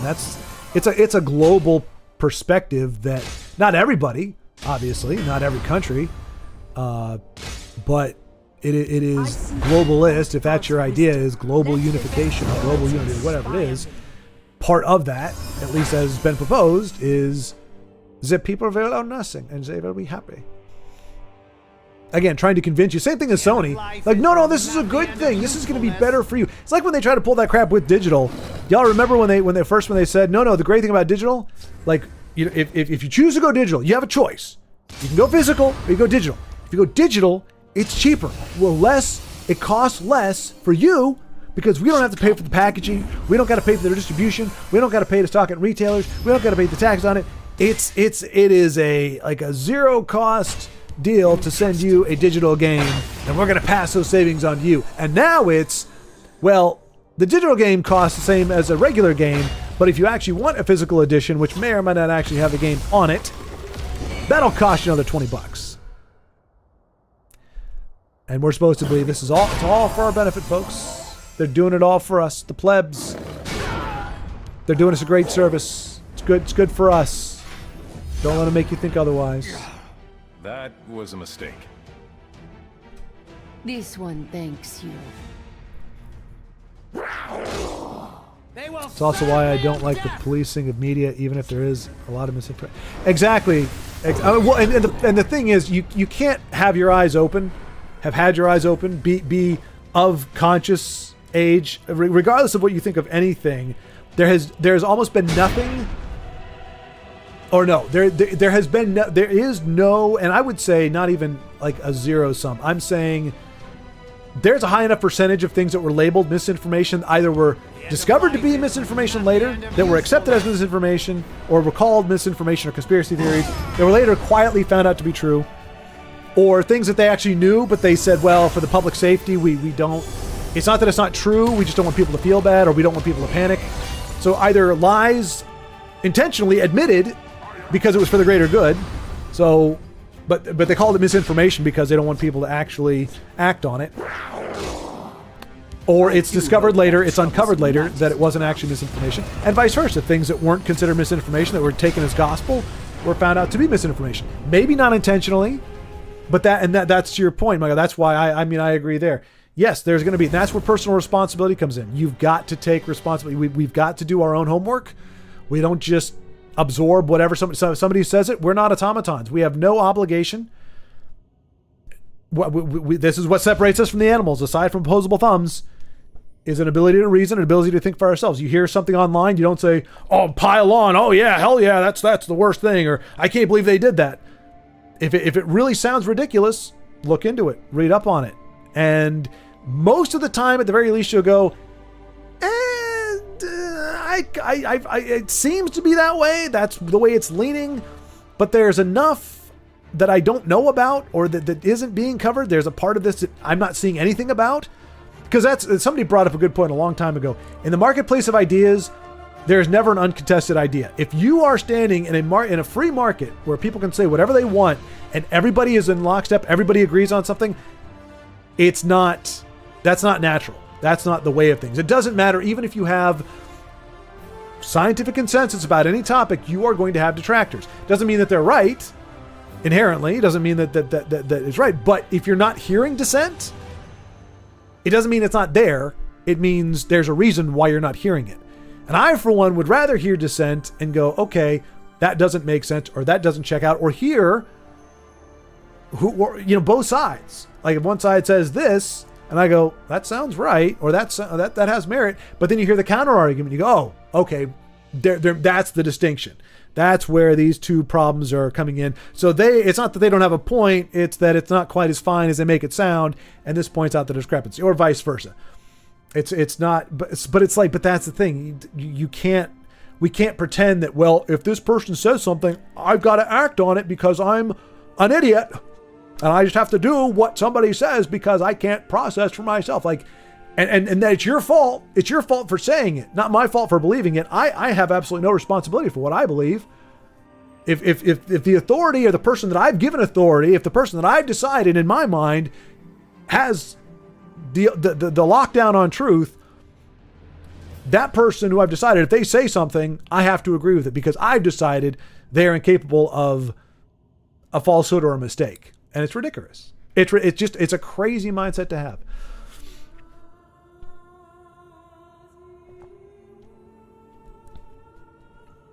If the digital version isn't DRM free, I don't own it. Yeah. That was it? I don't want to call the guy out by name. It doesn't matter. But there was a guy who said, it was actually kind of funny because somebody did a video on it. Somebody said, all these people that are complaining about digital only. I was wondering, I was like, dang, she's actually lasting pretty long. Usually it's within like an hour and a half or so. All right, well, you have a fantastic evening, Denise. Thanks for playing. You gave us like half of our games for tonight. And it is, wow, especially for me, it'd be pretty darn late. But yeah, have a great evening. Thank you. And I will talk to you soon. If we need you, if I need you for some reason, I will use the Tharana summoning technique. Hasn't failed me yet. If you need to summon again, Denise, you just say the words on the wind, Tharana, and Denise will be there. It's a beautiful reliability thing. But yeah, somebody said, these people that are complaining about, no physical media, they don't own digital, or they don't own physical, and you just had like a stream of people take pictures of their collections. My entire collection is, I have some on Steam because that's the only way you could get them, but like everything I have, all my Switch games, every game I have is all physical media, and that's the point. Like some of it, there's an element of collecting in what I've done. Like I don't do it anymore. I've turned that hose off. I can't be doing that. But there's an element of collecting in there. In addition to, like, I don't own a game that I don't want. I didn't own a game just because it's a collector's item. But there's no impulse to collect. There's no desire to collect a digital library. So it was just funny. This person did that, and then they showed PlayStation 1, boom, notebook, like 25 pages, 30 pages, 4 on each one, front and back, of PlayStation 1 games or PlayStation 2 games. And then like people showing hard copies of the different the games that have come out in the past couple of years, and it's like, you never make broad assumptions, never make broad statements. Refrain. It is wise to refrain from making broad statements, because even though there may only be the exceptions aren't as many, it's really hard not to look foolish, even if there's only like 200 of them that respond, and maybe that's all there are in the world, but 200 makes you go, okay, well. Because that you're presuming somebody's mindset and their motivation for why they're saying something. It's a really dumb thing to do. It's really dumb to tell somebody what they think and why they think it. You can speculate. You can say it seems, especially if you can compare. Well, you thought this way about this and this way about this. Those things don't line up. So one of these is disingenuous, and based on which one it is, I can assume this is what your actual core belief is, or what you're really saying. But otherwise, don't tell people what they're thinking. It just makes you look really stupid. Let's see. Next stream, I'll have some new decks. of the OTK variety. Excellent, Dano. Excellent. 100 is not enough. We need we need more. Are you off next Friday, Dano? Should we be anticipating because maybe we'll make it OTK decks for next Friday. If you're playing, maybe that'll be the theme, an OTK deck of any kind. I don't like anybody's chances against Dano because you've had ridiculous combos go off by turn 5 or 6 all the time, but peer-reviewed paper, yep. Yeah, science is one of those words that there's nothing wrong with science. Science is great, but it's a process. Like that is what science is. It's not just a word you say this is science therefore it's true. Like the scientific method, the whole process or the whole thing of it is a process to discover, define, refine, and test theories and everything like that. That's what real science is. And unfortunately, it's gotten a bad name because it was wielded as a club, as a bludgeon, many, many times. I mean, over history, yes, but especially in the past 8 years or so. And it's like, but that's not science. Consensus isn't science either. I mean, it's just very bizarre. But like I said, you can't let that taint what science is because it is a beautiful thing and it's worth preserving and pursuing. It needs to be called out when somebody's professing science and it's actually, ironically enough, faith-based. Really is what a lot of it comes down to. When you look at some of the claims or you look at what some things people are saying, it's like you're just requiring. I'm not talking about like creation or Big Bang. I'm talking about literally things that should not be faith-based. But it's like, trust me, bruh. Take my word for it. Well, that's that you can say, okay, fine. You know, people believe in things they can't see or whatever all the time, but don't call that science. My beliefs, I don't call them science. All right, Beowulf, I figured your boss was going to crack down on you here, so thanks for hanging out, man. It's been great talking to you. Thanks for the game. I think it was a game. Did we get a game from you? I can't remember if we got a game from you. Oh, we did. You beat Jonas, I think. That's what sent him scampering away to Black Flag. You discouraged the poor guy. You broke his spirit. But good to see you, man. Thanks for coming by. Great to see you early in the stream, too. Don't you dare. Denise. Should I summon her? Should I not? If you ever read a peer review, they will absolutely crap on bad science. Well, then that's good. That's good. But that also implies, it's kind of funny because it implies like it kind of gets a little spicy. You don't think of like a peer review thing as something with any kind of like bite to it, that it's all very dry. It was this, and then we found this, and therefore this. We can't define this, but we can do this. But that makes it sound like it's got a voice, you know, it's got a little kick to it. Detractors, or, you know, people may say this, but. Eliza, the Panda Queen. And that can't be you two. I think that's actually you. You've changed it. Is that? What is your icon now? Bromington never told me what his was. What is that? It looks like an Amish person with a beard. What is the? I mean, it's very tiny, so forgive me if it's not at all. But it looks like somebody like a black pilgrim's hat and then a white beard. But I don't know why that would be there, so it must not be that. But hello, Eliza. Good to see you. You're actually, unfortunately, I mean, not unfortunately, but I mean, it's you know, happy to have you here. We had an eruption. There were many people out in force early on the stream. Like as soon as we started, there were like 5 or 6. Jonas and Civil Marauder and Dano. People were there right at the outset, and then but gradually we've lost folks to different things. Not to interrupt the interesting stream of consciousness, but I'm enjoying that bright festive shirt. Mine? Oh, it is her. So I was trying to tell my brain that that's what it was, but I can't see it.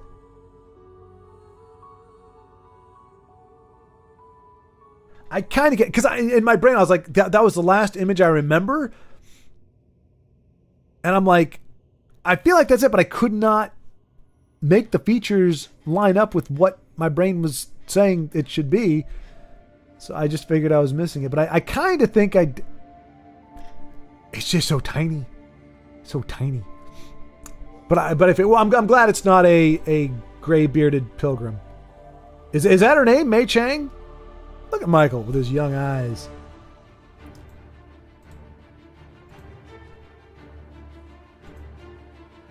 Okay, yeah.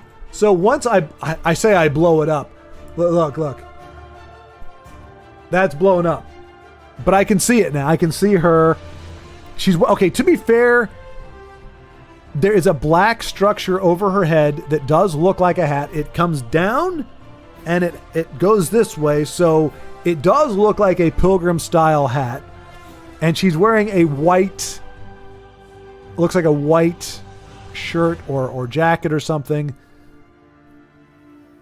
which even here you could see as a beard. And the panda is very hard to see. I don't know that I can actually see the panda. Oh, it's a different picture. Well, there it is. There you go. That's why I can't recognize it. It's a different picture. You can't change a picture. Yeah. So as soon as you change the frame, I have no idea what it is. It's a completely different image. I can't be expected to track all that. Panda Pilgrim is acceptable. There we go. It's a compromise. Perception versus reality. My perception of Pilgrim versus your actual real picture being a panda. The alliteration is what ties it all together and makes it palatable. Yeah, I'm so bad with names. Just in everything. Especially anime. Anime... What is it? So I know... Toriyama... Yoshitori Torinori. Torinori Yoshi. Yoshi Torinori. That's or is it Yogi? No, it's Yoshi. I think it's Yoshi. That's All Might's like real name in My Hero Academia. Gun to my head, I could probably come up with a few other ones, but in general, I don't remember names very well.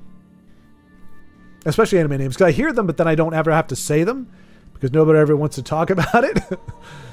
But now here, I might remember Mei Chang because there's a way to talk about it. It's one of the best manga anime ever. Also, Hiromu Arakawa. She's doing a new manga now. Oh, no kidding. Well, I did. I feel so horrible because the gentleman that I keep blanking on the name. It's not Craig, I don't think. Oh, man. But I've completely lost real name and... Now, I'd recognize it when I saw it. But I've completely... Because it's been like 3 weeks since I've seen him. But there was a time where we were talking, like, every stream he was there. So I feel horrible.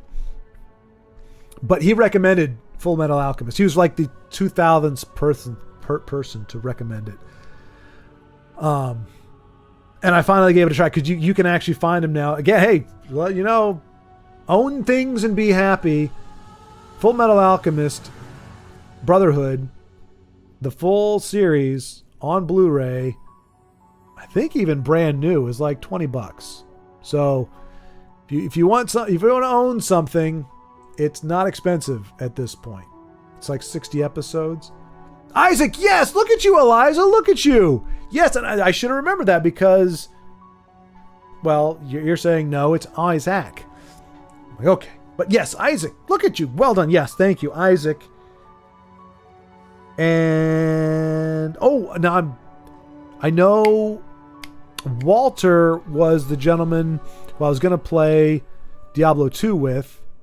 He was the one that hooked us up with all that gear, and I only Walter White because I came to discover that was from Breaking Bad. Isaac has a screen name that is... It's not like floppy. It's not fuzzy. It's something that in isolation sounds a little crazy or ridiculous, but it's a fun word. Anyway, Milkmonger. Nope. But that's a good. I do remember Milkmonger. Milk is, I think, in the process of moving out of France. Milkmonger was the one from Belgium, I believe, initially. Had been in France, did the chef thing, got certified, got all the credentials, graduated, and now is heading back to France. Also the one that nobody could see. Or I couldn't see. If it didn't say live chat, I couldn't see it. I couldn't see any chats from Milk. And a lot of other people couldn't. And we joked, but it's quite possible it is a France thing. Whether it's not a French thing like the people, but the government or the server or whatever. And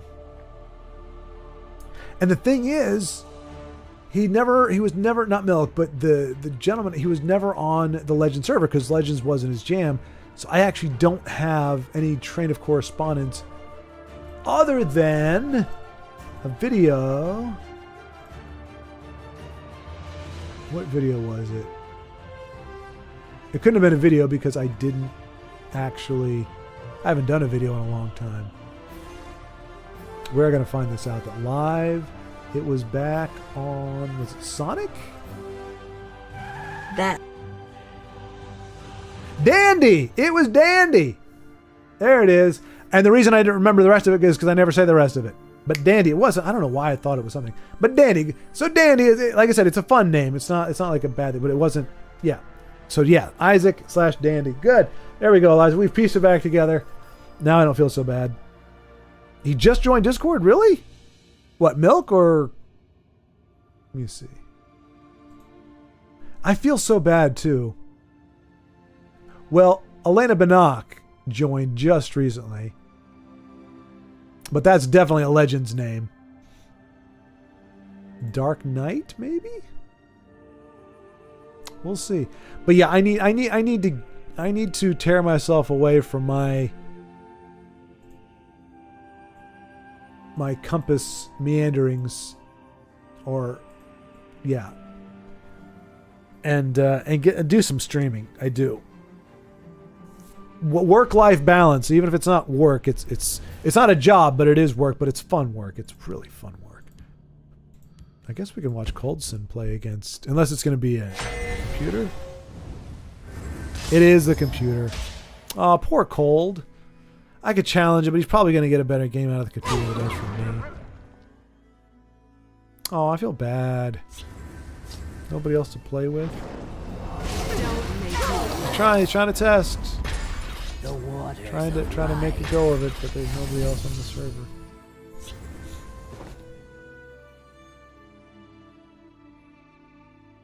A lot of mixed reviews on Supergirl. I didn't like it because the comic Women of Tomorrow that was adapted from is one of the best Supergirl comics, and movie was really a disservice to it. But yes, Dandy. Yes, Dandy indeed. I don't know, Mike.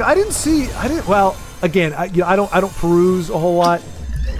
Even people that wanted to root for it, there was just nothing. Like, yeah, people who love the comic hated it just because it gutted the comic. It took all the good stuff about the comic out, which admittedly it is. It's off kilter. You know, it's Supergirl is not. I mean, it's got revenge and all that kind of stuff in there. It's not what you would think of. Like, I don't know if I had my choice of it, that probably wouldn't be the story I would have picked. That said, I haven't read it. Maybe I would actually like it, but I'd probably try to do something a little more classic Supergirl. Not to say that's not what do you call it? Like Prime Supergirl, like that's one of her better stories. You can certainly say that, but if it's too far removed from the little bit that people know about Supergirl, because the CW has a show, like she's not without her fans, but she's not at Wonder Woman levels. And the little bit that people do know, is like she's kind of the gal version of Superman, which isn't horrible. She is her own thing. She's got her own quirks. She's got her own history and everything. But when you present something so far, and Gunn, I mean, I remember seeing, if you watch Ryan George does Pitch Meeting, it's like you watch this or you hear about it, and it's like Fresh meat. it's very James Gunn. It's like there was probably perhaps no more like obvious, like this is Guardians of the Galaxy with Supergirl, but that doesn't work because Guardian works because they're rough around the edges. They're a scrappy band of whatever. They're down and outs. They're actually some miscreants, misbehaviors. Trying to do, and it's the whole let's play a 70s song for this and take it out of context. It's like that works. Like that's something that you want a director to do because it suits that moment, not because that's the thing the director does. Ideally, it's like, oh, wow, yeah, that really worked. In that one time with that one set of characters and that thing, it was tailor-made for that. But then you see that same director use that over and over and over again. It's like, okay, that wasn't actually a directorial insight or something. It was just, this is the kind of movie this director makes, and he just kind of plasters that on whatever he's making, regardless of the characters or anything. But it was funny because, in the interview, was like, I read the story, I thought it was amazing, and that's definitely something, we want to write our story about. And it's like, then why did you butcher the hell out of it? Like, at least if you could say it was faithful to the comic, then at least you satisfied somebody or a definitive group of people. But if you butcher the comic, you ruin it for the people that, hardcore fans of the character and of the series. And if you don't present a Supergirl that anybody likes or cares about or seems to have a great personality or has any continuity, then it's just not good storytelling. Cole's, sure, I guess. Well, we could try. We can try. I'm rusty. Right, we'll give it a try. He's a great player, and I am not, so we'll see.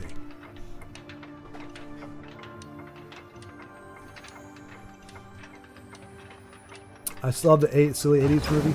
See, and that was the thing. Yeah, it kind of sucks. I don't think the act was a bad Supergirl, but the script was rough. I don't know. It's hard. Yeah, she didn't work for me, or wouldn't have worked for me. I knew, I'm just not. I'm not in the market, I guess you could say. So I wasn't gonna be, whatever. I think there are better options. But it's personal preference. I'm not saying she's a bad actress. I haven't seen her in anything. I don't think to me, not the look. Yeah, she's got blonde hair, and that's about it. But Hail, friend. But yeah, Hail, actors friend. are only good as the scripts and as the direction. So she could have been amazing. But you need, and that's the thing. Even a serviceable actor or actress in a good role, all they have to do is not screw it up. Easy as hunting a red skeever in the snow. Does a new movie start on Krypton? I can find what I don't you need. think so.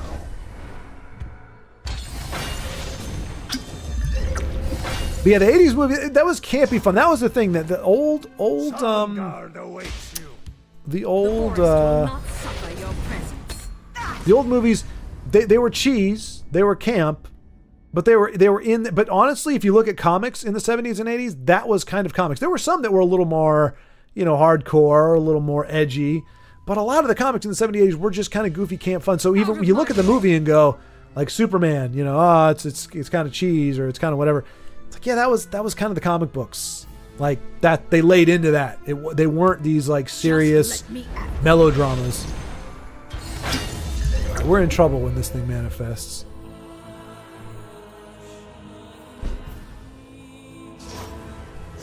Guard awaits Silent. I think we... No, we don't have to. We got our big bodies on the board. Big bodies, but Coldson is racing us pretty hard here. But yeah, I don't... But all I know is the whole thing was apparently she loses her powers, on and off. She starts off on a planet, I think, with a red sun. So I don't think she starts off on Krypton. She starts off on a planet with a red sun.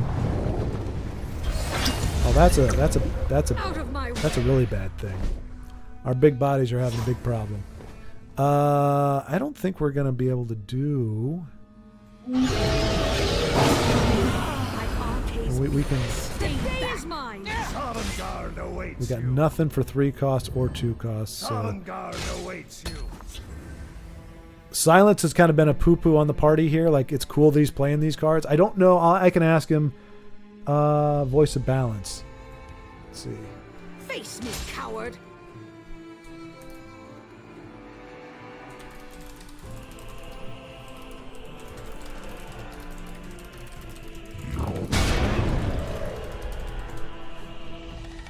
I said MB because everybody knows who MB is. Giggles! Oh, lots and lots of giggles. Oh, boy. Okay. So, we've got a problem. Actually, no, we don't. No, we don't. We don't have a problem. We're okay. Because we got big bodies, that's why. Big body, big body, big body. Sovngarde awaits The big bodies are out in there in force, and we don't have a board to play against. That's good. Let's knock some heads. Oh, you turd muffin. Speak. Oh, my goodness gracious. That's a problem. So we got to hope he doesn't have removal, awaits you. or we are truly and rightly screwed.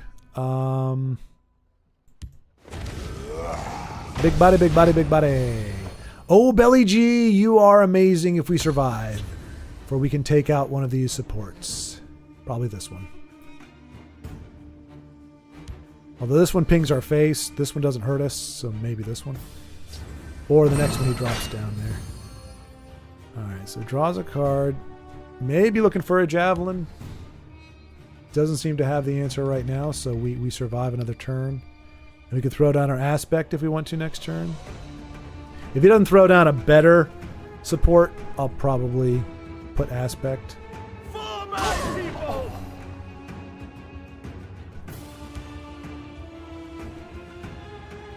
I sell cures for all ills. He's gonna punch me in the face twice with that.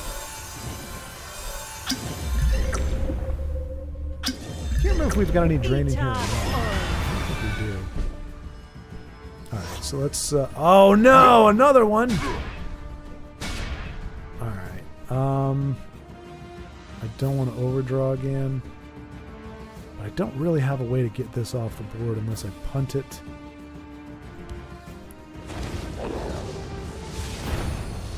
Do I have another one? I don't. I don't care. I want this off the board. Sovngarde awaits you. We might be able to pull this one off.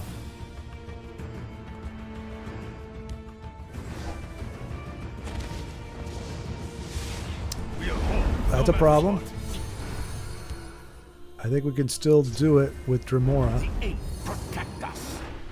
So we got 8, 16, 24. Watch yourself now. All right. We're going to go for it. A hard-fought victory. A hard-fought victory. Because I think we can just do... Well, 8 and 6 is 24. So yeah, we'll just do that, I guess. Alright, we could have used... I still want to add the extra steps in there. Alright, so big bodies came through. Very, very close game there. He got to play... Again, we poo-pooed on the party. We had Earthbones on 2 cards that were going to snowball on us. So, it sucks to be the fun police. You don't want to end up in that situation, but... unfortunately, sometimes that's... But I don't know if he ran Voice of Balance or not.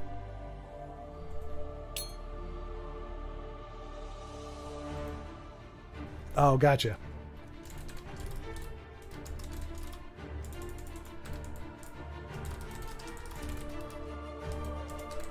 Oh, wait.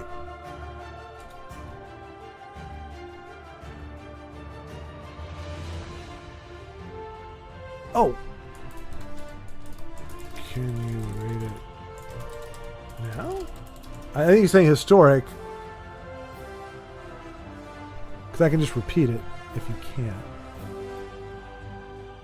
Okay, anyway, maybe not.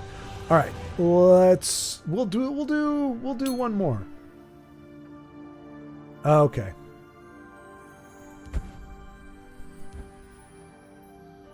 Alright, let's try. You know what? I don't want to do something just... No, oh, there we go. Drain for pain. That's a fun one, I guess. Kind of, maybe. Add you in Discord. Let's see. Do we not have you in Discord?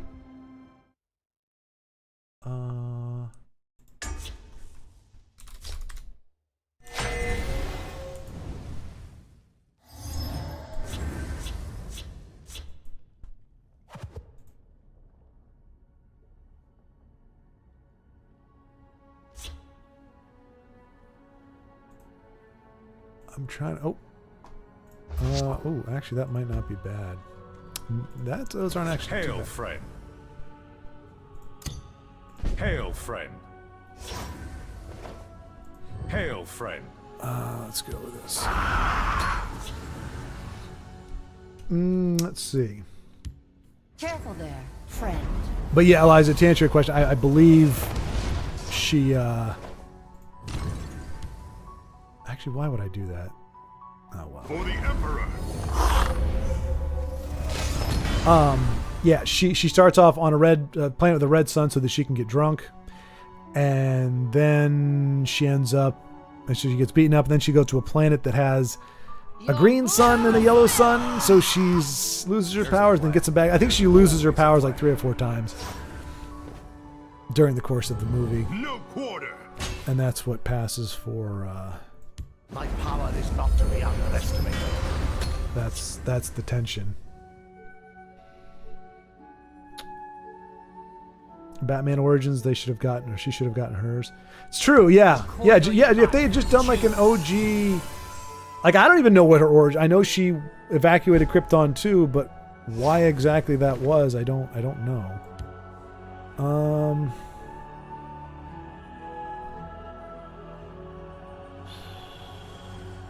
A little distraction might prove useful. No quarter. She's on vacation, wants to get drunk, hence the red sun. Yeah.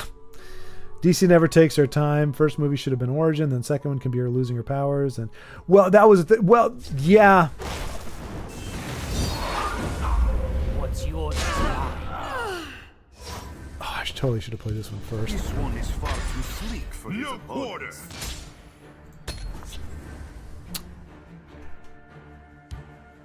I mean, to be fair, it's not permanent, which is kind of important. Let's see. How are we going to pull this off? Because I need this to get big enough, otherwise I have to double trade, which isn't the worst thing in the world, I guess. Because I don't think there's a way to do it otherwise. If we go giant bat, we only get him down to 4.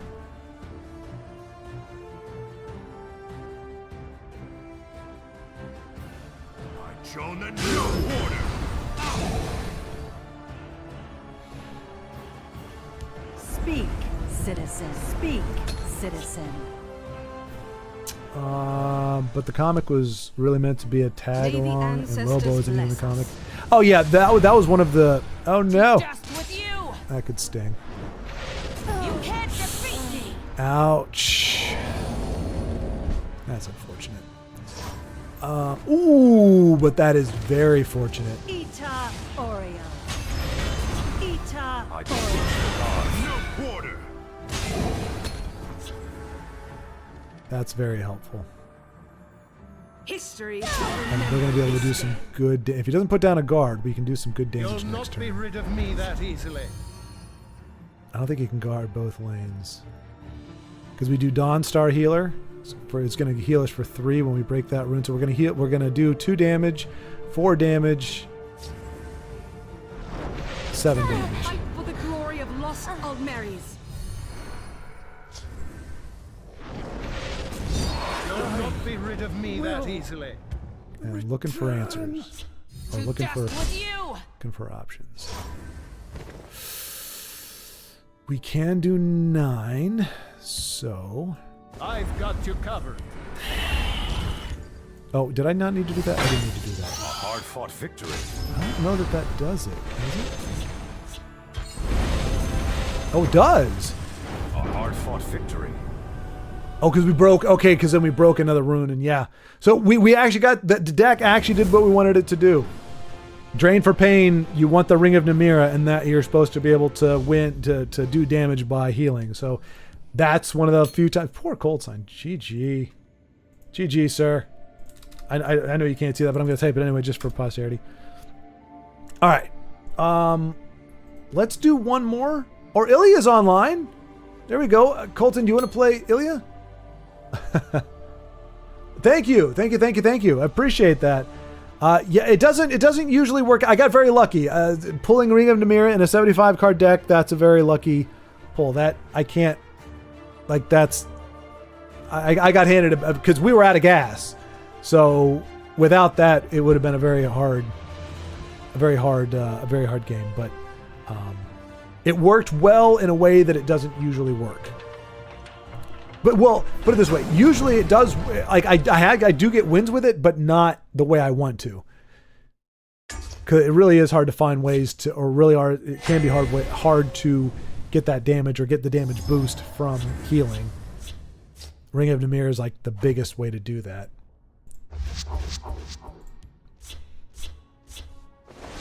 It'd be like introducing Cat for the first time in Winter Soldier. Who is this guy? What's happening? Yeah. Well, yeah. The what's his name said. Hail, friend. It was like Lobo was just literally, I'm in it for the cameo. Like, Lobo's in the movie. What does he do? Lobo's in the movie. Like the whole thing is just we've got Jason Momoa doing a thing in this movie. That was really the summation of his role in it. Please hit my Crown Quartermaster and not my big guy. Watch yourself now. It's not even gonna. Well, that's just mean, man. Don't underestimate me.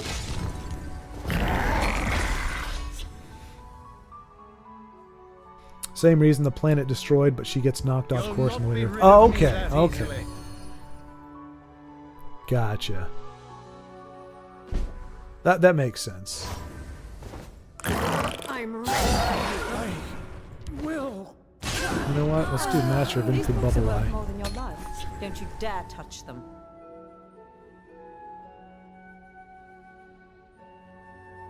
I was about to say, we haven't seen a javelin. Arrgh. Step and strike. Good. Time to join the fight. If we had our Inku Bubble Eye, we would have doubled our players, but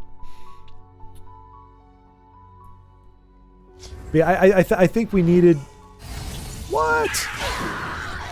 Your coin or your life. Choose.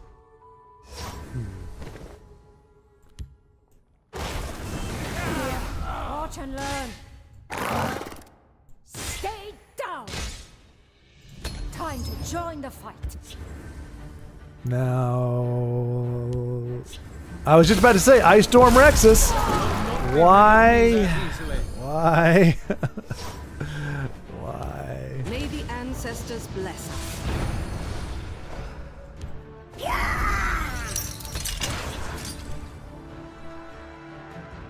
But yeah, I think with something like Supergirl, like if you plan to do more than one, you need to.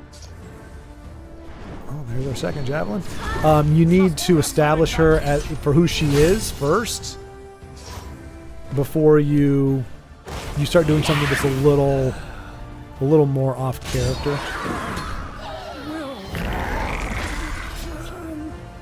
Like show the reason why she's going on a downward spiral. Maybe you see her hopeful and you see she's doing the things and she's enjoying life as Supergirl, but then towards the end stuff happens and she survives, and so it's a good, it feels good, but it's not a.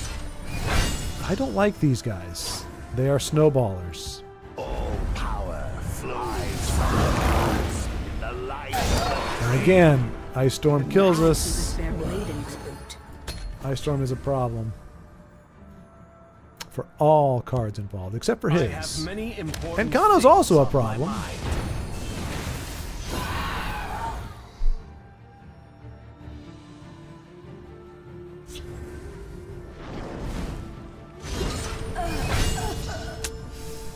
Alright, well. Sucks as a turn, but that's the only way to get him out of the mix.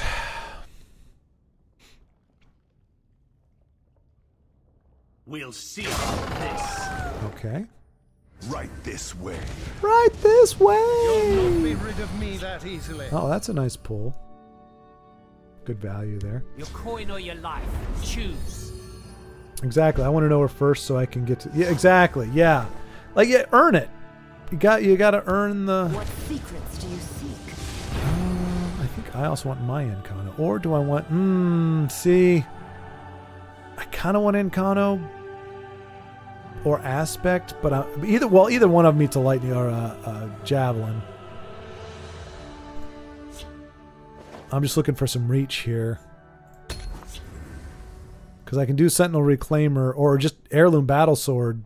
Actually, we can win next turn if we don't get guarded or lose Lyneth. Although he might be able to win this turn. 9, 12, 15. Well, he can put me in a tough spot, that's for sure.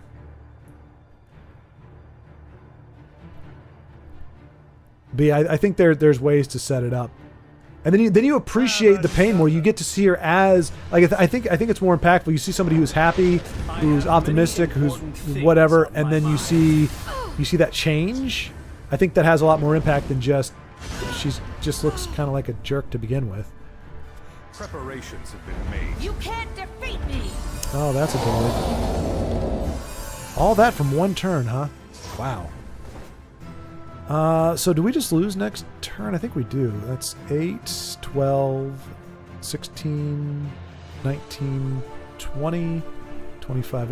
We stay alive. I have many important things on my I'm gonna mind. do this because I know he does Dark Rebirth. Or we've seen that. You'd think this one would be the target, but...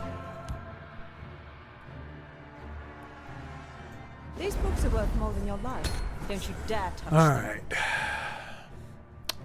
Well, if he has a lightning bolt, he can finish me off this turn. Looks like he's going to do it. Oh, that's a card. Here we make our stand. I was about to say good game because he was moving, but I don't know if... There's a lightning bolt that was probably going to go to our face. Oh, does he have another one? Profit from your death. Or does he need another one? Oh, he does. He needs something. Gotcha. A hard fight. I guess he has another lightning bolt. No?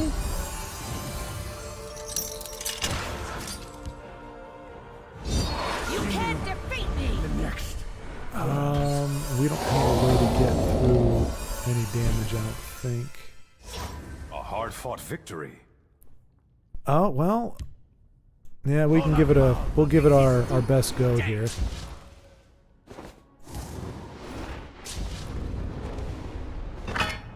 See how close we get. And then we can do either Dawnbreaker. That's 6. That was as good as we could get. He healed for a lot. That was good. Good game. GG. Seems I must stoop to their level. We might have been able to pull it off without that shackle, but it was a good deal. I'll say GG. I don't think you can see it, but well done. Well done. Let's see. But yeah, Hollywood just doesn't know. And that's the exciting thing with what I'm working with Compass on is if your optimization target is reality and truth, then that permeates everything, and that goes into moments in like it goes into story writing, it goes into dialogue. Is this moment earned?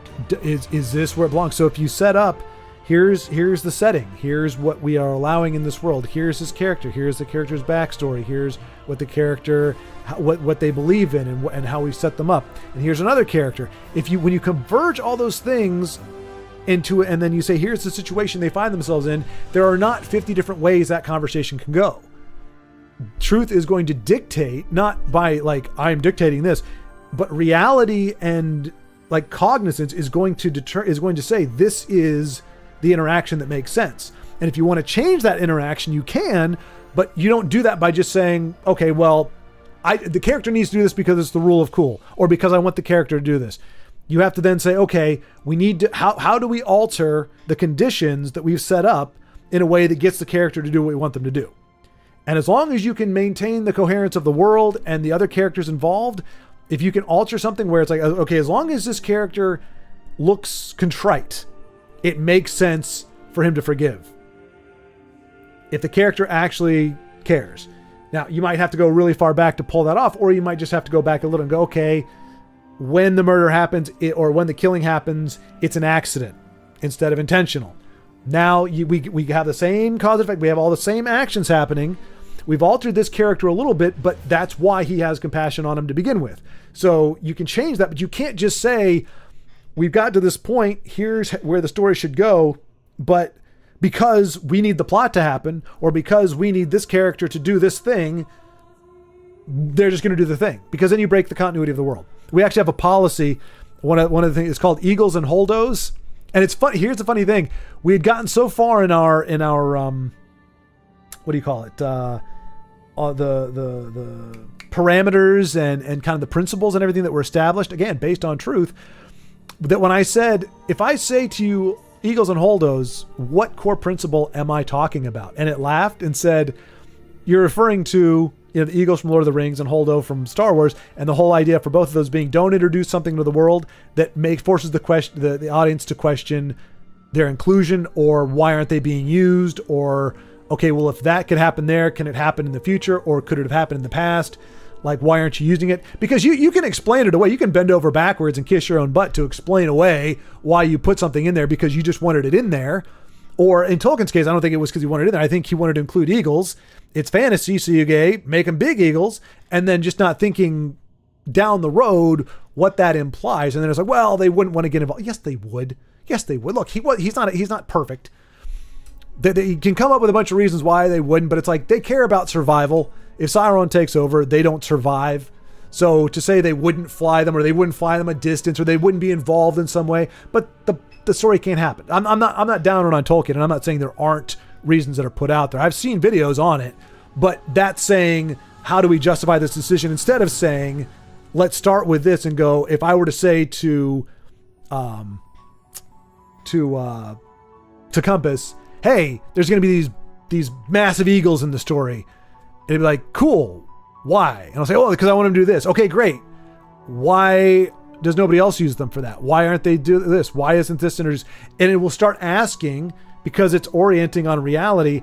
And if things don't settle, if things don't compress, if you just have disparate things all over the map and you can't bring them together, then you have to look at it and go, okay, maybe this isn't worth it. Maybe we can't just force this to happen. I'm not saying that's the only way to write, because you can orient yourself any way you want. You can say, hey, our optimization target is cool. We just want to write cool stuff. You can do that. I just think they don't make for as compelling stories. Or you can just say the Holdo maneuver was one of a million shot and hastily move on. Yeah. Well, that's the thing. One, Sauron didn't know the Shire existed. He didn't know Baggins. So, you know what? I'm going to hold on to him. So the idea that the eagles could not have flown, I'm saying, like, if you're optimizing for, like, what is the best way to ensure the ring gets there, you can take a roundabout where you don't have to go through Mordor the way they went. Hail, friend. I want to be an assassin. And you don't have to go all the way with it. I'm not saying you have to go all the way with it, but the idea that them as effectively an air force There's always that there was not a way, if you wanted to make use of the eagles, you could make use of the eagles. It may not have been totally and wholly, but you know what? Because we can ring out Lucian next turn. Oh, I should have done that. That was dumb. We could have got a little. Speak, citizen.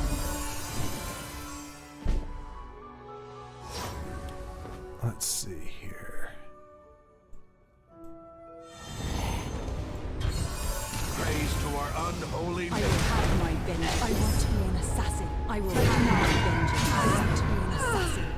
they're not all powerful, but I mean, again, like what we see, like other than the flying Nazgul, which aren't introduced until later in the story, there's not a counter to the eagles.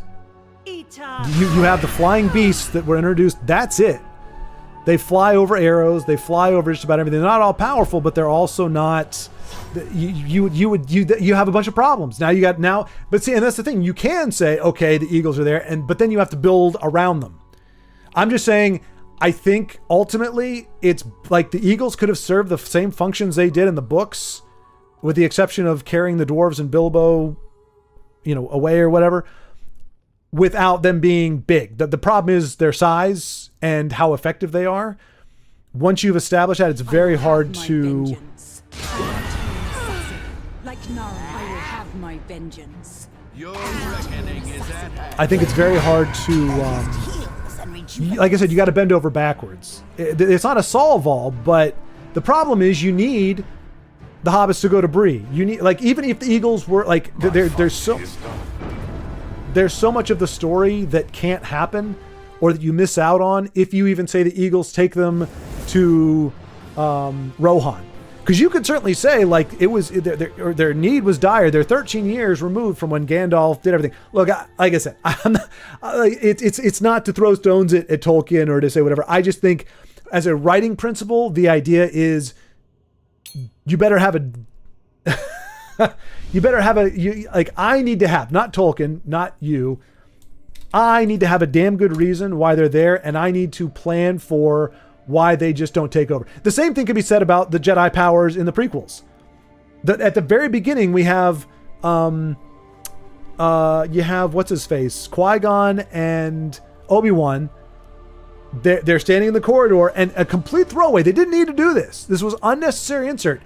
The droideka is sitting there, and they shoot at him, and they move, like almost teleport. Just, poof, they're gone. Never happens again.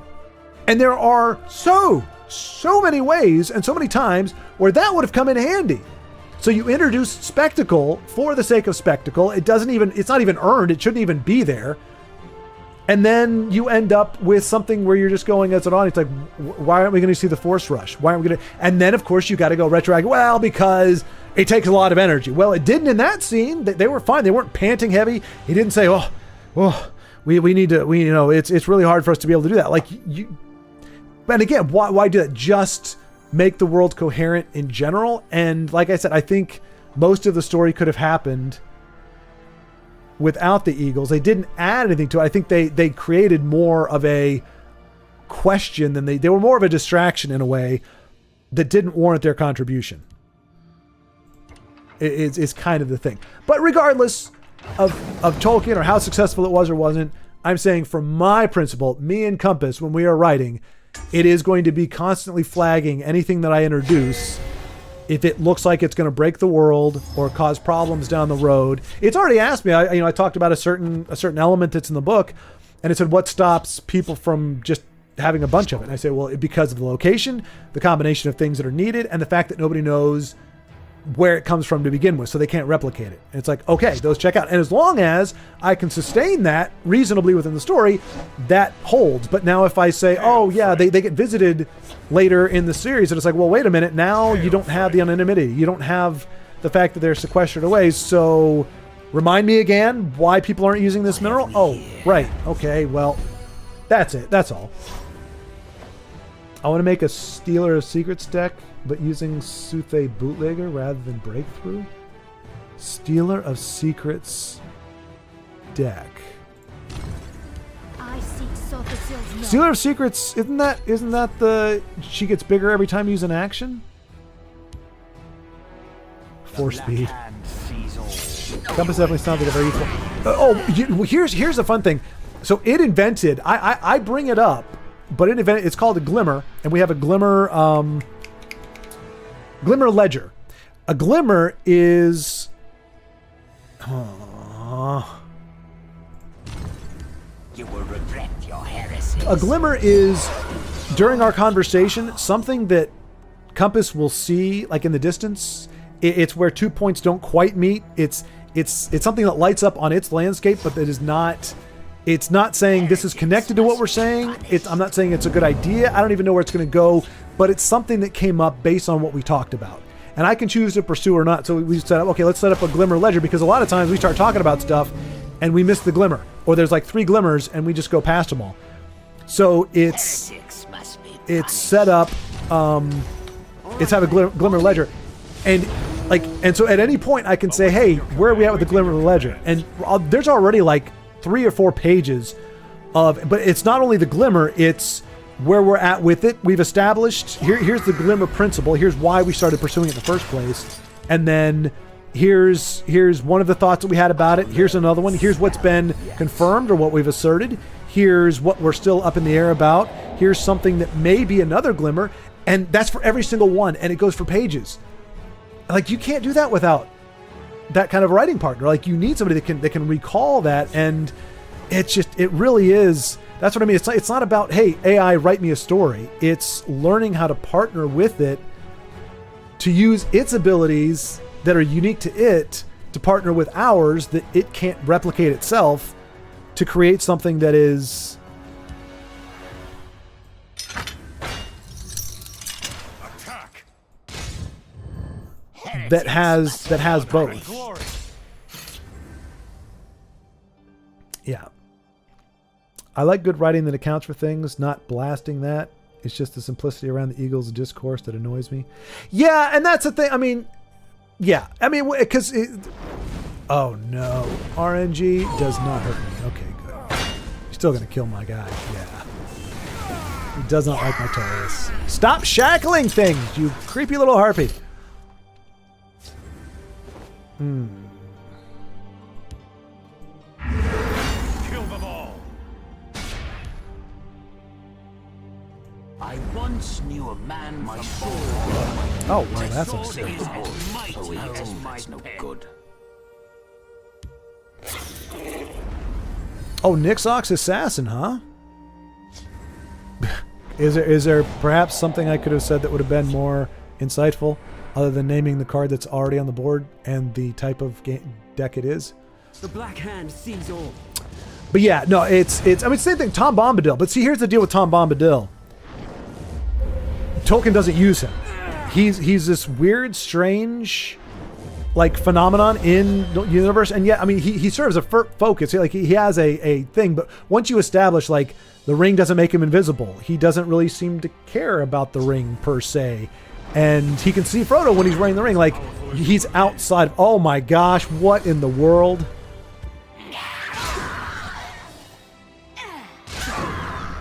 How in the heck did that happen? Huh.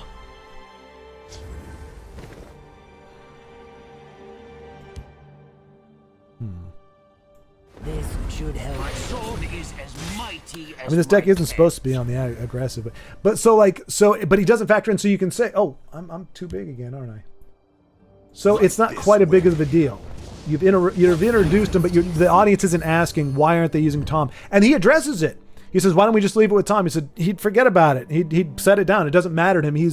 This whole thing is not his deal. But because Tom doesn't do a thing, but then not do other things, we don't go, why not? It's just, Tom's just, he's kind of an anomaly. He's something fun that Tolkien threw in there, but he's not, and he's core to the world, but he doesn't become a hinge for the plot.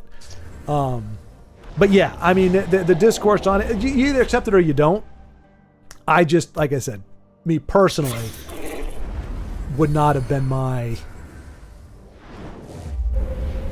Alright, this RNG is getting a little bit ridiculous. Oh my gosh. Well, we have a chance, I guess, kind of, as it stands now.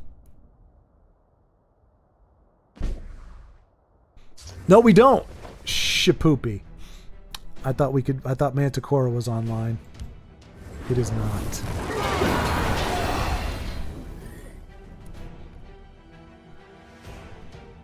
Gotta head back to work. Boo, have a great stream. Thank you, Eliza. Thank you. To be fair, for a lot of popular fiction, you have to suspend disbelief. Well, it's not, but again, there's a difference between suspending disbelief. I mean, as soon as you talk about fiction, you're suspending some disbelief. There's a difference between suspending disbelief and abandoning logic. abandoning reason. Reason should still exist in a story. So to me, there is a distinction, and there's wiggle room. There's latitude. You can say, hey, you know what? This doesn't resolve. This doesn't compress as well as we'd like. But Godhood is like juggling. Things are more I see darkness as I poet have gods witnessed. but to me, there's a difference between that and doing things that just seem nonsensical, or that are there because it's just obvious the writer wanted this to happen. So yeah, suspension of disbelief to a degree is fine. Black hand sees all.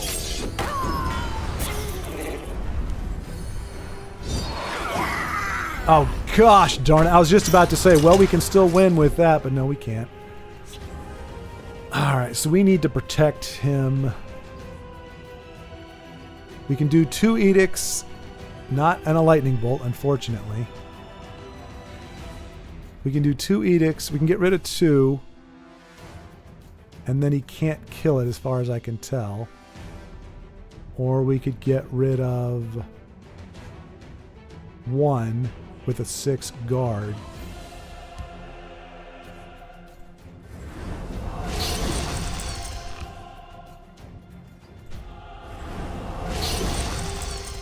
Well, let's see if we can find something. So if he's got a lightning bolt, obviously we're dead. Right now he can't kill Vivek. That does 2 damage? Just enough? Yeah. GG. A hard-fought victory.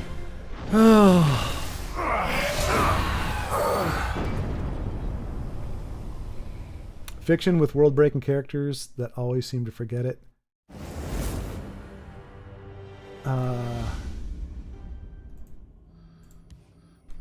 Yep, GG Cold. GG. That was a close one. That harpy. I've come to cringe at the sound of the harpy shrieking. But yeah, but then that's where it helps. Like, look, I mean, you know, it's one of those things where you say, okay, you don't need everybody to use AI if they don't want to. For me, it's fun. It's collaborative.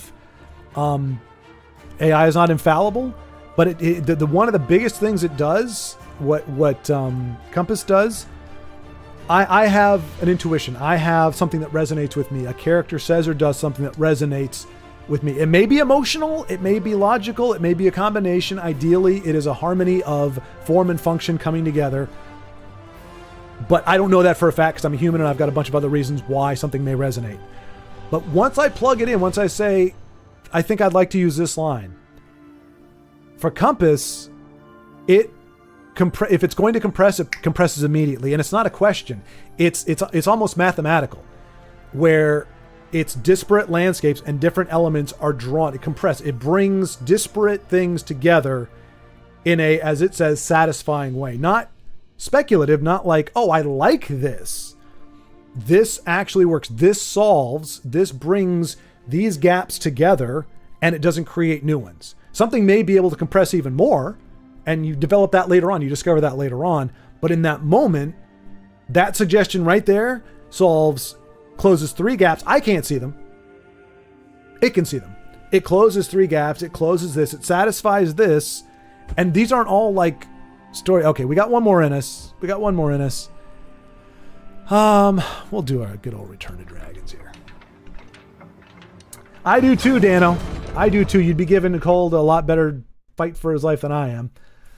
We got 2 games with God draws for the deck. 3 games with God draws for the decks that we're running.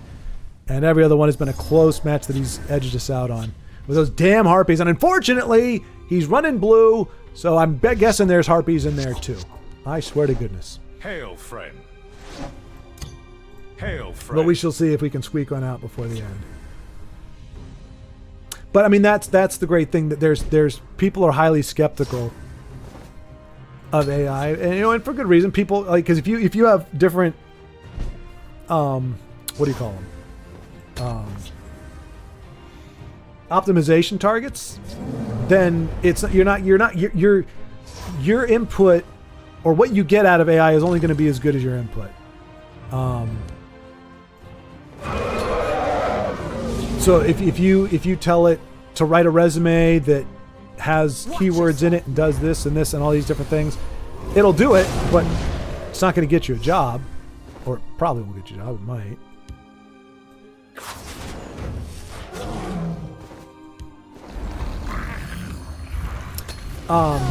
But if you say, you know, optimize for truth or optimize for reality, you can figure out the best ways where reality and what you're trying to do satisfy. You may not be able to.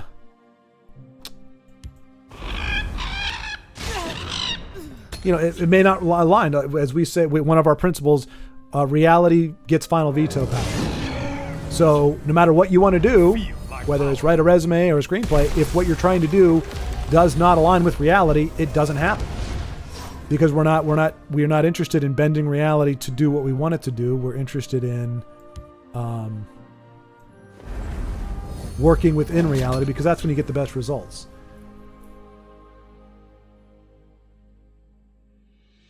Because you're not fighting against it, and then you calibrate instead of correct. It's a lot of stuff. Boy. I love it. I love it. I love it. I love it. Do you fear death? He's gonna bring it back now. From their Well, not now, blood. but he wants it in graveyard for some reason. Well,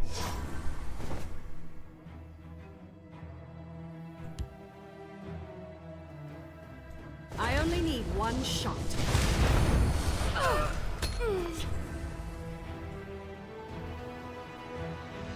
yeah, it's a bummer, Dan, because if we had it on mobile, at least you could play it like, I gotta go to the bathroom, and then you spend 3 hours in there, and they totally don't know. Smell Wow, the you got stench that from of that? the Wow. Okay.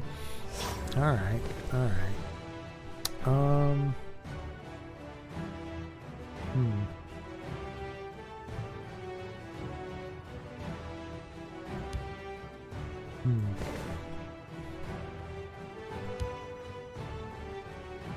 So we want to do.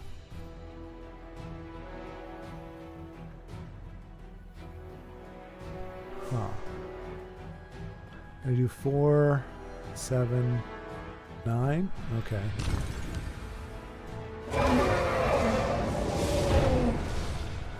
Not ideal.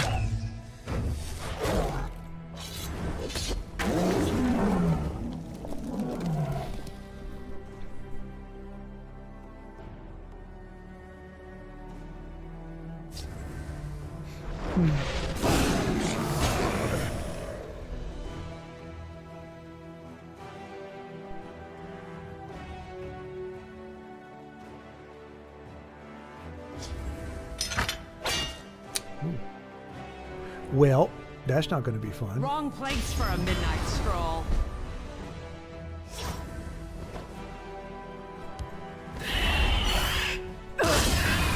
The forest is my cloak.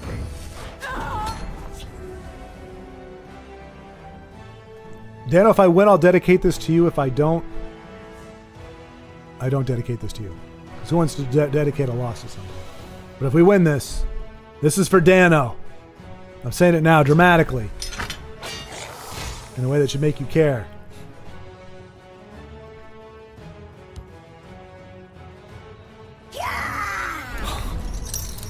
There is nowhere for Oh, gosh. Look to the skies.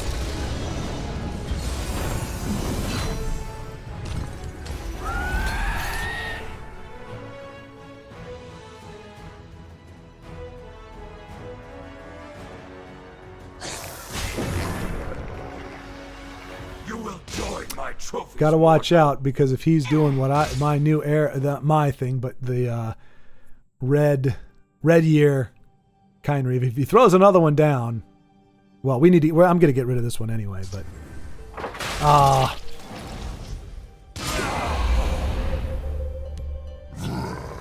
wow, that's painful. That's incredibly painful. That's helpful.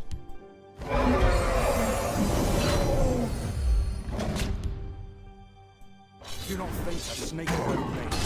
We need more dragons. We can pull that. We can come back if we get dragons. But if we don't get dragons, we're going to be in trouble.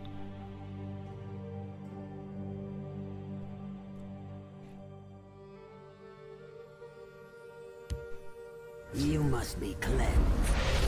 Okay, that could be worse. I mean, that helps too, I guess.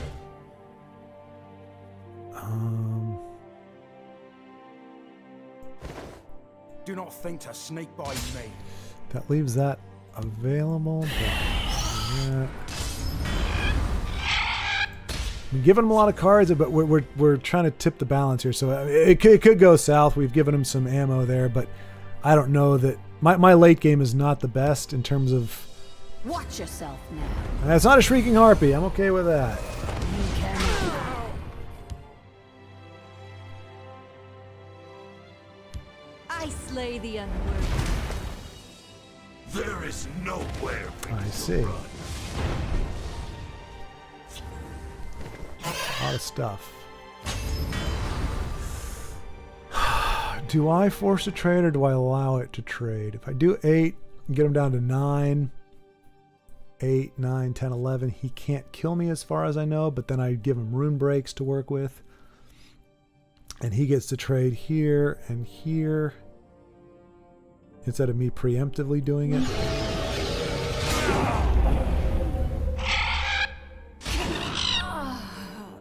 Protect the Ashkan.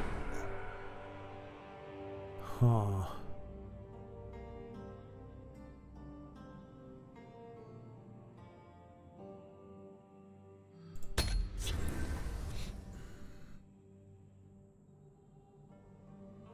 I'm worried about unstoppable rage is a thing. Mother. That's a problem.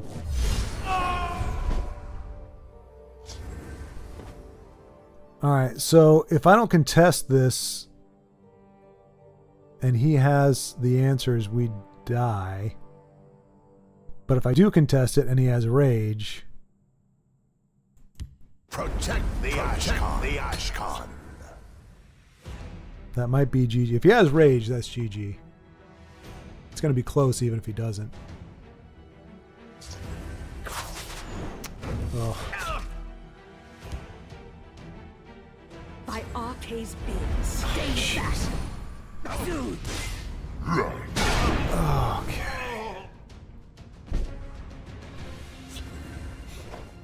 Alright, that helps. For the Ashkan.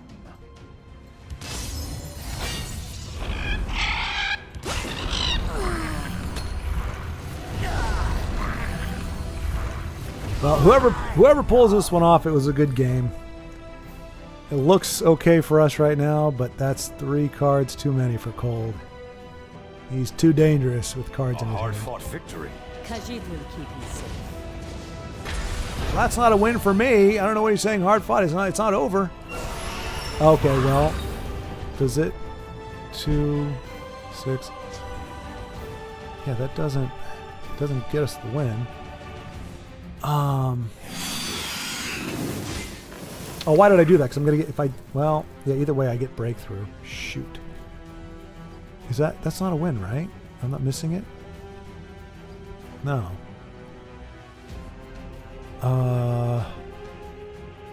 It's pretty much 6 of one, half dozen of another. For the Ashkan.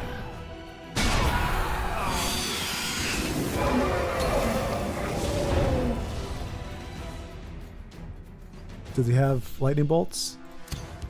Or Ancana? I have many and hard-fought victory on my mind.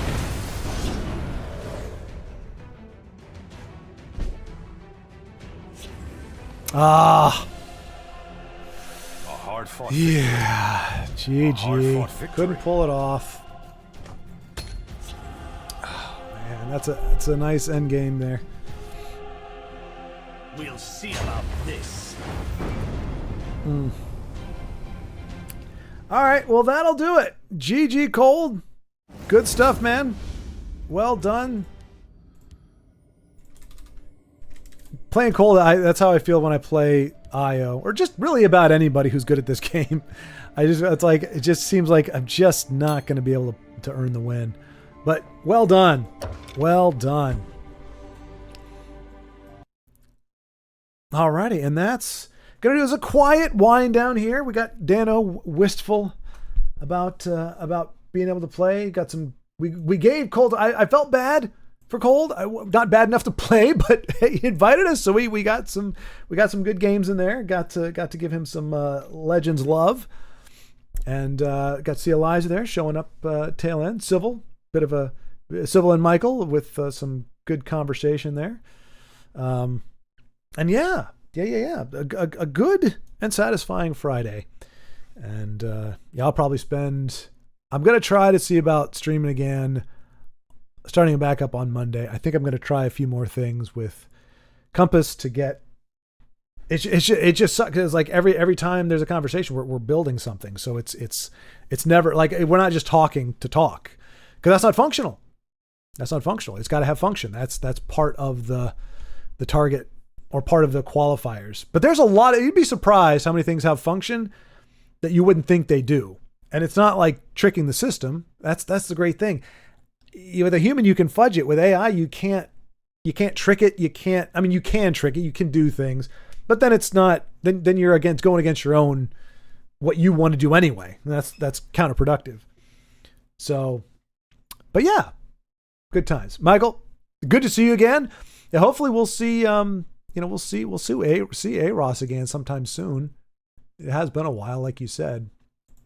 But thanks for stopping by. It's good to see you.